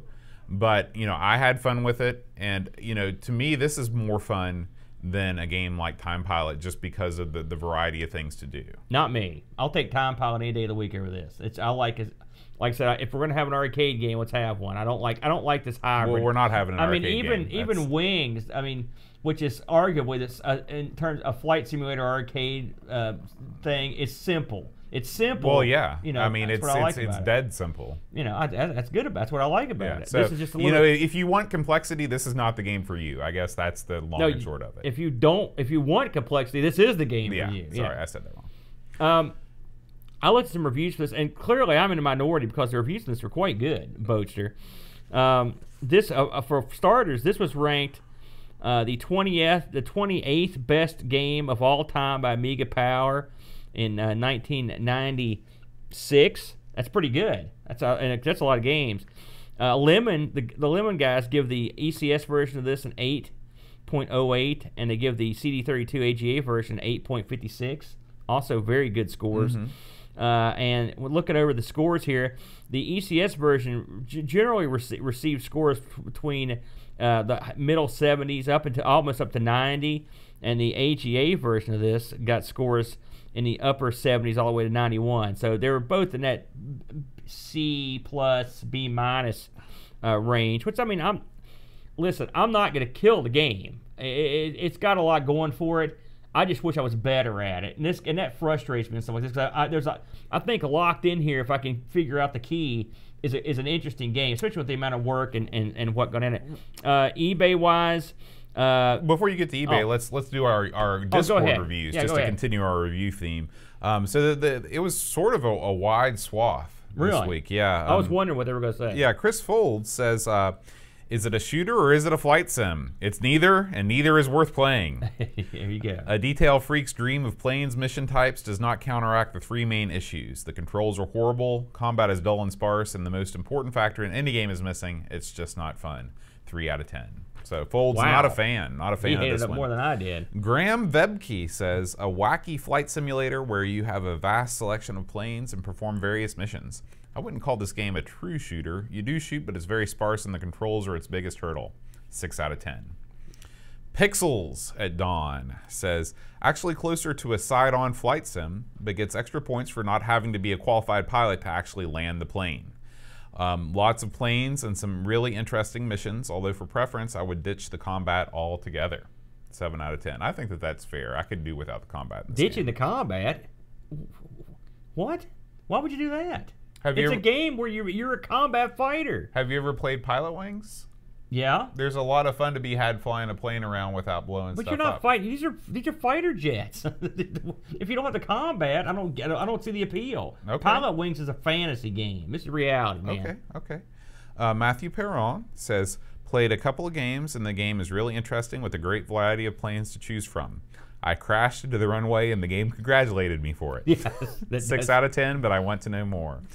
So thank you to all of our Patreon supporters on our Discord channel for submitting those reviews. It's really good. Aaron, did you look up this game on eBay? I did. There were a few titles. A CD32 version recently had sold for $33, and there was a $39 version that was the box ECS version. Now this is also in a couple collections. The Grand Slam 32X collection, $29 for the CD for that. The Grand Slam 32X collection? Yeah, the 30. That's what it was called. Man. Wow. Yeah. I wonder. It was for the CD32. Right, but 32X. Hey, I don't know why. You got me. That's the way it was listed on eBay. Cross promotion with I don't think there's a cross promotion there, but are you nuts? Are you kidding me? Aaron, we did get some feedback last week. We have a new Patreon supporter. This is our boy, awesome, our buddy, 10-Minute Amiga Retrocast. Oh yes, we know him well. He says, "Hey guys, to be honest, it was Boat's sultry voice that did it. I just can't wait to hear him try and fit 10-minute Amiga retrocast into the song. Yeah, that is a hurdle. He says, I do appreciate what you guys do, and I know it's not cheap. When I got back into the Amiga back in June, I caught that darn bug to start ordering some new toys for it. Xsurf 100 NIC card, Mark II Flicker Fixer Rapid Road USB, and of course a few new Amigas here and there off eBay.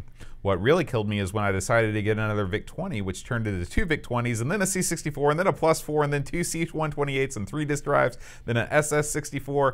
I just need to stop. I love it. You sound like a man after our own heart. 10-minute Amiga retrocast. No doubt. Thank you. You know, we should mention that when we got a lovely gift last week of a Amiga 600 motherboard.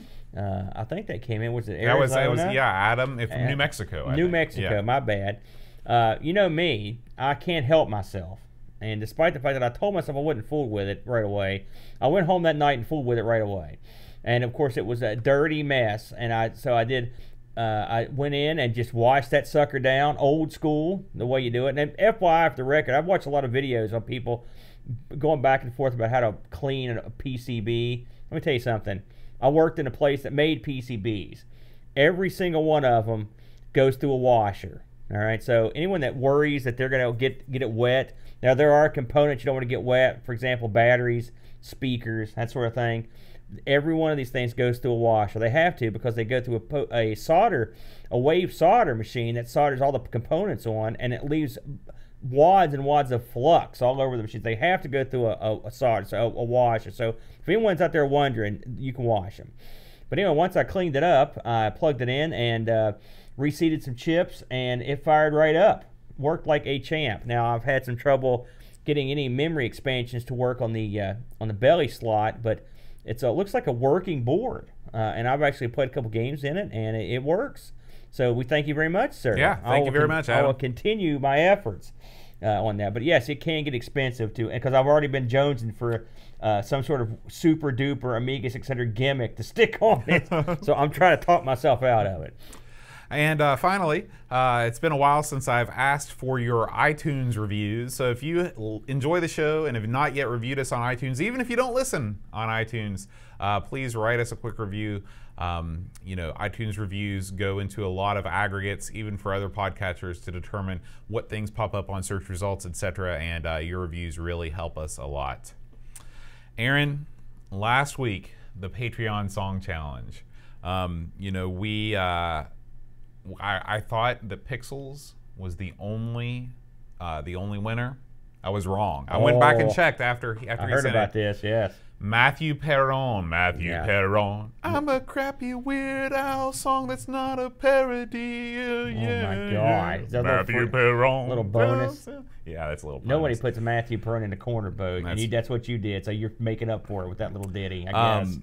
So last week's song, I guess that was 2 weeks ago. Last week's song, House of the Rising Sun. Yeah, we all got that one. It was we had Gary Hucker with a late entry. Congratulations. Pixels at Dawn, Paul Harrington, Treyguard, Pack Billy, Tech Cowboy. Ooh. Tech Cowboy and Pack Billy. That sounds like a great show. That sounds like a show. Yeah. You know, like it's a sitcom. Right.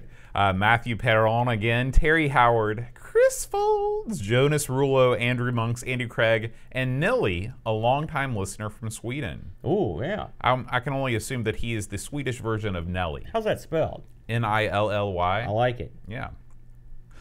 So, Aaron, this week, if you find it within your heart to guess this week's Patreon song, you never submit. I knew last week's. I knew. Trust me, every time you sing, I submit.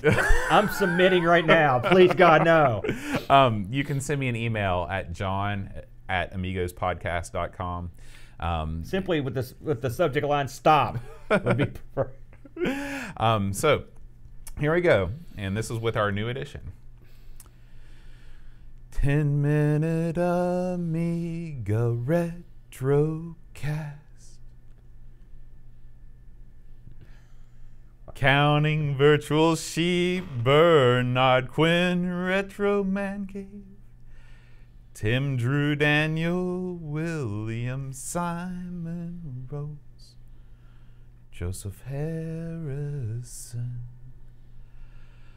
Kyle Eder, Rob O'Hara, Howard Nibbs, Matthew Larimore, Andy Crickshawnzo, Darren Lomax calling for one, 9-Bach-Bit, Roland Burke, Andrew Monks, Joe the Zombie, John Cook, Dan Rossleaf, Kellon, Alan Kebab, Check out the level, Lord John, Marshall, Matthew, Perron, Ricky DeRocha, Creepy Dead Boy, Figgy CTZ, The Slow Norris, Steph Ford, Sorgon Mortensen, Evan Helen, Blindo 75, Christopher Hustle, Ravi Abbott, Chris Folds, Dreamcatcher, Lauren Giroux, Graham Vebke, Brent Dowdy, Lane Denson, Adam Battersby, O'Brien's Retro and Vintage, Gary Huckasey, Brian Jones, Paul Harrington, Duncan Stiles, Alan Bob, Anthony Jarvis, Tapes from the Crypt, Josh Nat, and Adam Bradley, Jonas Rulo, THE, Eric Nelson, Kim Tommy, Humbert Stat, Daniel Bingston, Brutal Barracuda, Darren Coles, Jason Warnes, Pixels of Dawn, and Kjolbjorn Barman. I got no idea what that was. I have no idea. Well, I wrote that one. That was so emotional. Take it back. I mean, that was a roller coaster ride. It was. It was. Well, Aaron, it's cold and lonely in the deep, dark night here at Amigo Studios. Sorry to hear that. But next week, we're going to be back with the adventures of Robin Hood. Oh. Yeah. All right, yeah, man. Take a trip to Nottingham, home of Robbie Abbott. Oh, yeah? Okay. And we're going to play some adventures of Robin Hood. I wonder if Robbie steals from the rich and gives to the poor. Every day. Really? Every day, buddy. That's all he does. All right, guys. Until then, keep on playing the Amiga. We'll see you next week. Adios. That was quite a show you put on there. Thank you. Well, you know, I was channeling. Is that what that was? Mm-hmm. You know, since we're still sitting here, why don't you grab that doodad off the disc thing right there? We'll knock it out real quick. Yeah, well, I'm going to use the facilities real quick. That's out. Go quick down. It makes you, we're going to do a little Atari gimmick. This is unrelated, but I'm for posterity. If anybody cares, you want to stick around. Thank you, sir. Thank you. I used to babysit a dude back in the day, and he had a ton of Atari stuff, and his mother remembered me, and last year gave me a whole ton of Atari stuff. I'm sure I mentioned on here. They called me the other day and asked me to take some computer books that they had left, and I went and grabbed them. And one of the things that they had in their collection was this little item. It's called the Pill. You can see it right there. That's a cartridge with a toggle switch on top for the Atari 400 and 800. And here you've got this is the way it came with the manual and the floppy disk. And what this was one of the all-time original Atari computer cartridge copiers, and very unusual item. And so I had $500 work done on the car last week, and so it was yard sale time at the Dowdy house, and so this was going to go this week, was going to get sold. And I went around looking for information on it, and I couldn't find any, and I couldn't find any videos on it. And so I thought, well, before I sell this, which for posterity, we should probably talk about it, and that's what we're going to do. So a little ditty. Look at that, Bode. What'd I tell you? It's all done, isn't it? No. Oh, okay. Well, that's good. Okay. But it's getting closer. Do you want to actually try sticking this in your Atari? Do you think it'll work? Well, I mean, we can. You can put it in there. Let's do it before we. Let's not turn. Let's not. We'll film this if it works. How about that? That's not a downside at all, Ricky. I love games that are easy to win. Yeah, that is the right format. So It's good. It's a good first step. You can tell these were not built for these cartridge slots. Right. Though. because I'm not even going to do that. Okay. Because that is so difficult. Just yeah, to put plug it in the XEGS. It'll be easier. Yeah, well, I'm going to sell a sucker. The heck with it. But we'll do a quick little chat about it. Let me get my website up here so I can intelligently talk about it. Okay. Yeah, no kidding. By the way, unfortunate name. And by the way, looking that up on Google, you get some bizarre, Oh, I'm sure. bizarre things that come around. So, entertain the troops for a minute here, Bodie. You know, just take me a moment. So, anybody got any big plans this weekend? Ricky, the high-pitched pronunciation of Chris Fold started way, way back at the beginning of the show. And it's one of those things that I started doing, and I'm not really sure why. And that's... You've got a high-pitched, girlish voice. Well, yeah. I mean, if you've got a high-pitched, girlish voice, you might as well say it to pronounce the name of Chris Folds. Nothing more need to be said. Okay, let me dig this up here. Lobsterminator, I'm not really sure. It looks like if there's a way that you can search for tags on Gather, because looking at this thing, let me put up the screen here. So if I look over here, it's like, Jonas Rulo is now subscribing to your tag, Amigos podcast. So there's got to be some way that you can subscribe to a tag, and then that would give you the thing. Maybe that's right, Jason. I couldn't remember. He said Chris Folds asked for his name to be said in a high-pitched falsetto. Is that what it was? I'm glad that trend didn't continue, because I'm not sure how many different ways I could pronounce all these names. Okay, we're going to be quoting from a webpage called AtariProjects.org. You ever heard of it? No, but that's what we're going to be doing. So I want to intelligently talk about this. I don't mind. I'll give the guy credit, and that way we can just... This is a dumb guy version of this, but just to put it up. Well, you never know. And also, some people might find it interesting. Okay. All right, you ready? You ready? I guess I'll run this Yeah. one here, so you just start it up. Okay. Hey, everyone. Amigo Aaron here with the boat. And we are bringing you a special little ditty on a wacky piece of Atari computer hardware. Now, Boat, I know you're an old Atari guy from way back, and I've had my run on the Atari now and again. And I have been lucky enough to get a lot of interesting finds from a lady whose son I babysat back when I was a teenager, who really got me into Atari to begin with, their family. And I got called a couple weeks ago to come and grab some computer books they had. And amongst these books was an item that I'd never seen before. And so I tried to do some research on it. And while I found some stuff about it, there was no videos on it, and no presence at all on YouTube. So I thought we'd shoot a little something here for posterity, because I'm planning on selling this thing here soon. But we'd like to at least show what we've got here in case anybody needs to see it in the future. So what we've got here is a little item. It's simply called the Pill, and you can see it right there. This is a cartridge, Atari 400-800 cartridge, and you can see in the top of this thing there's a toggle switch, and you can see it on and off here, and the toggle switch. The Pill also came with this software and this manual here for the Pill. You can see here is the discs for the Pill, and here is the manual for it. And the manual includes the price tag, which at the time this was a $69 item, which this is from 1983. So probably that's a pretty good chunk of change back in '83. Yeah, man. Boat. So you're approaching the cost of a computer at that point.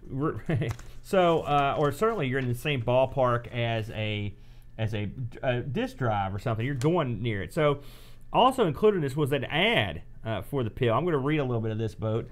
The Pill allows you to store the contents of your Atari executable cartridges on disk or cassette, simply and instantly. And so what that means is this would allow you to take a cartridge, copy it, and dump it to the medium of your choice. What was that? What does that mean in the layman's terms? This is a cart copier, a very, very ancient cart copier. This allowed you to go to discs or cassette. You could store 20 programs on a single disc, and you can execute and run programs which are transferred to the disc or cassette. and all of it done under standard DOS. And of course, it came with free software, which is the software disk provided. So that's a little bit about what the pill does. Now, I did a little research on it just to try to get the exact scoop on it, and also including the rarity. And this is quoting from a web page called AtariProjects.org. And the time it would take this thing to copy one of these things is between 15 and 30 minutes. And basically, amusingly, if you look at the wording on this sheet here, it says this product should be purchased for medicinal purposes only, not pirating. And so right there you can see it plain as day, medicinal purposes. So I can't tell if that was a sense of humor or I believe that was a sense of humor. What that was. So what you would do is you would put the pill software in and boot. You would have to then, one thing about the Atari boot, you know about this, is that when you pop that door open on the Atari, it basically resets the machine. So what do you got to do? You've got to, according to this, you got to wedge a piece of paper down in there to hit that switch. You know what I'm talking about? Have you ever done that before? No, it sounds very frightening. Right. You boot the B side of this disc, and it'll tell you when to insert the cartridge, and you put the cartridge you want to copy in the left cartridge slot, and then you turn the disc over. Side A has all the pill software, and when the backup's complete on the cartridge here, you flip it in, and then you have the ability with the program to dump the software. That's pretty much all there is to it. Now, I do not have an Atari, a fully functional Atari 400, 800. I have an XEGS system, and Boat right here, just off screen, has a lovely Atari 2600 or Atari 2700, Atari 1200 XL. And I can tell you, as we tried to fiddle with this little baby does not want to go into the massive cartridge slot that is in the Atari 1200 XL. So the testing on this will be left to the fellow or lady that purchases it.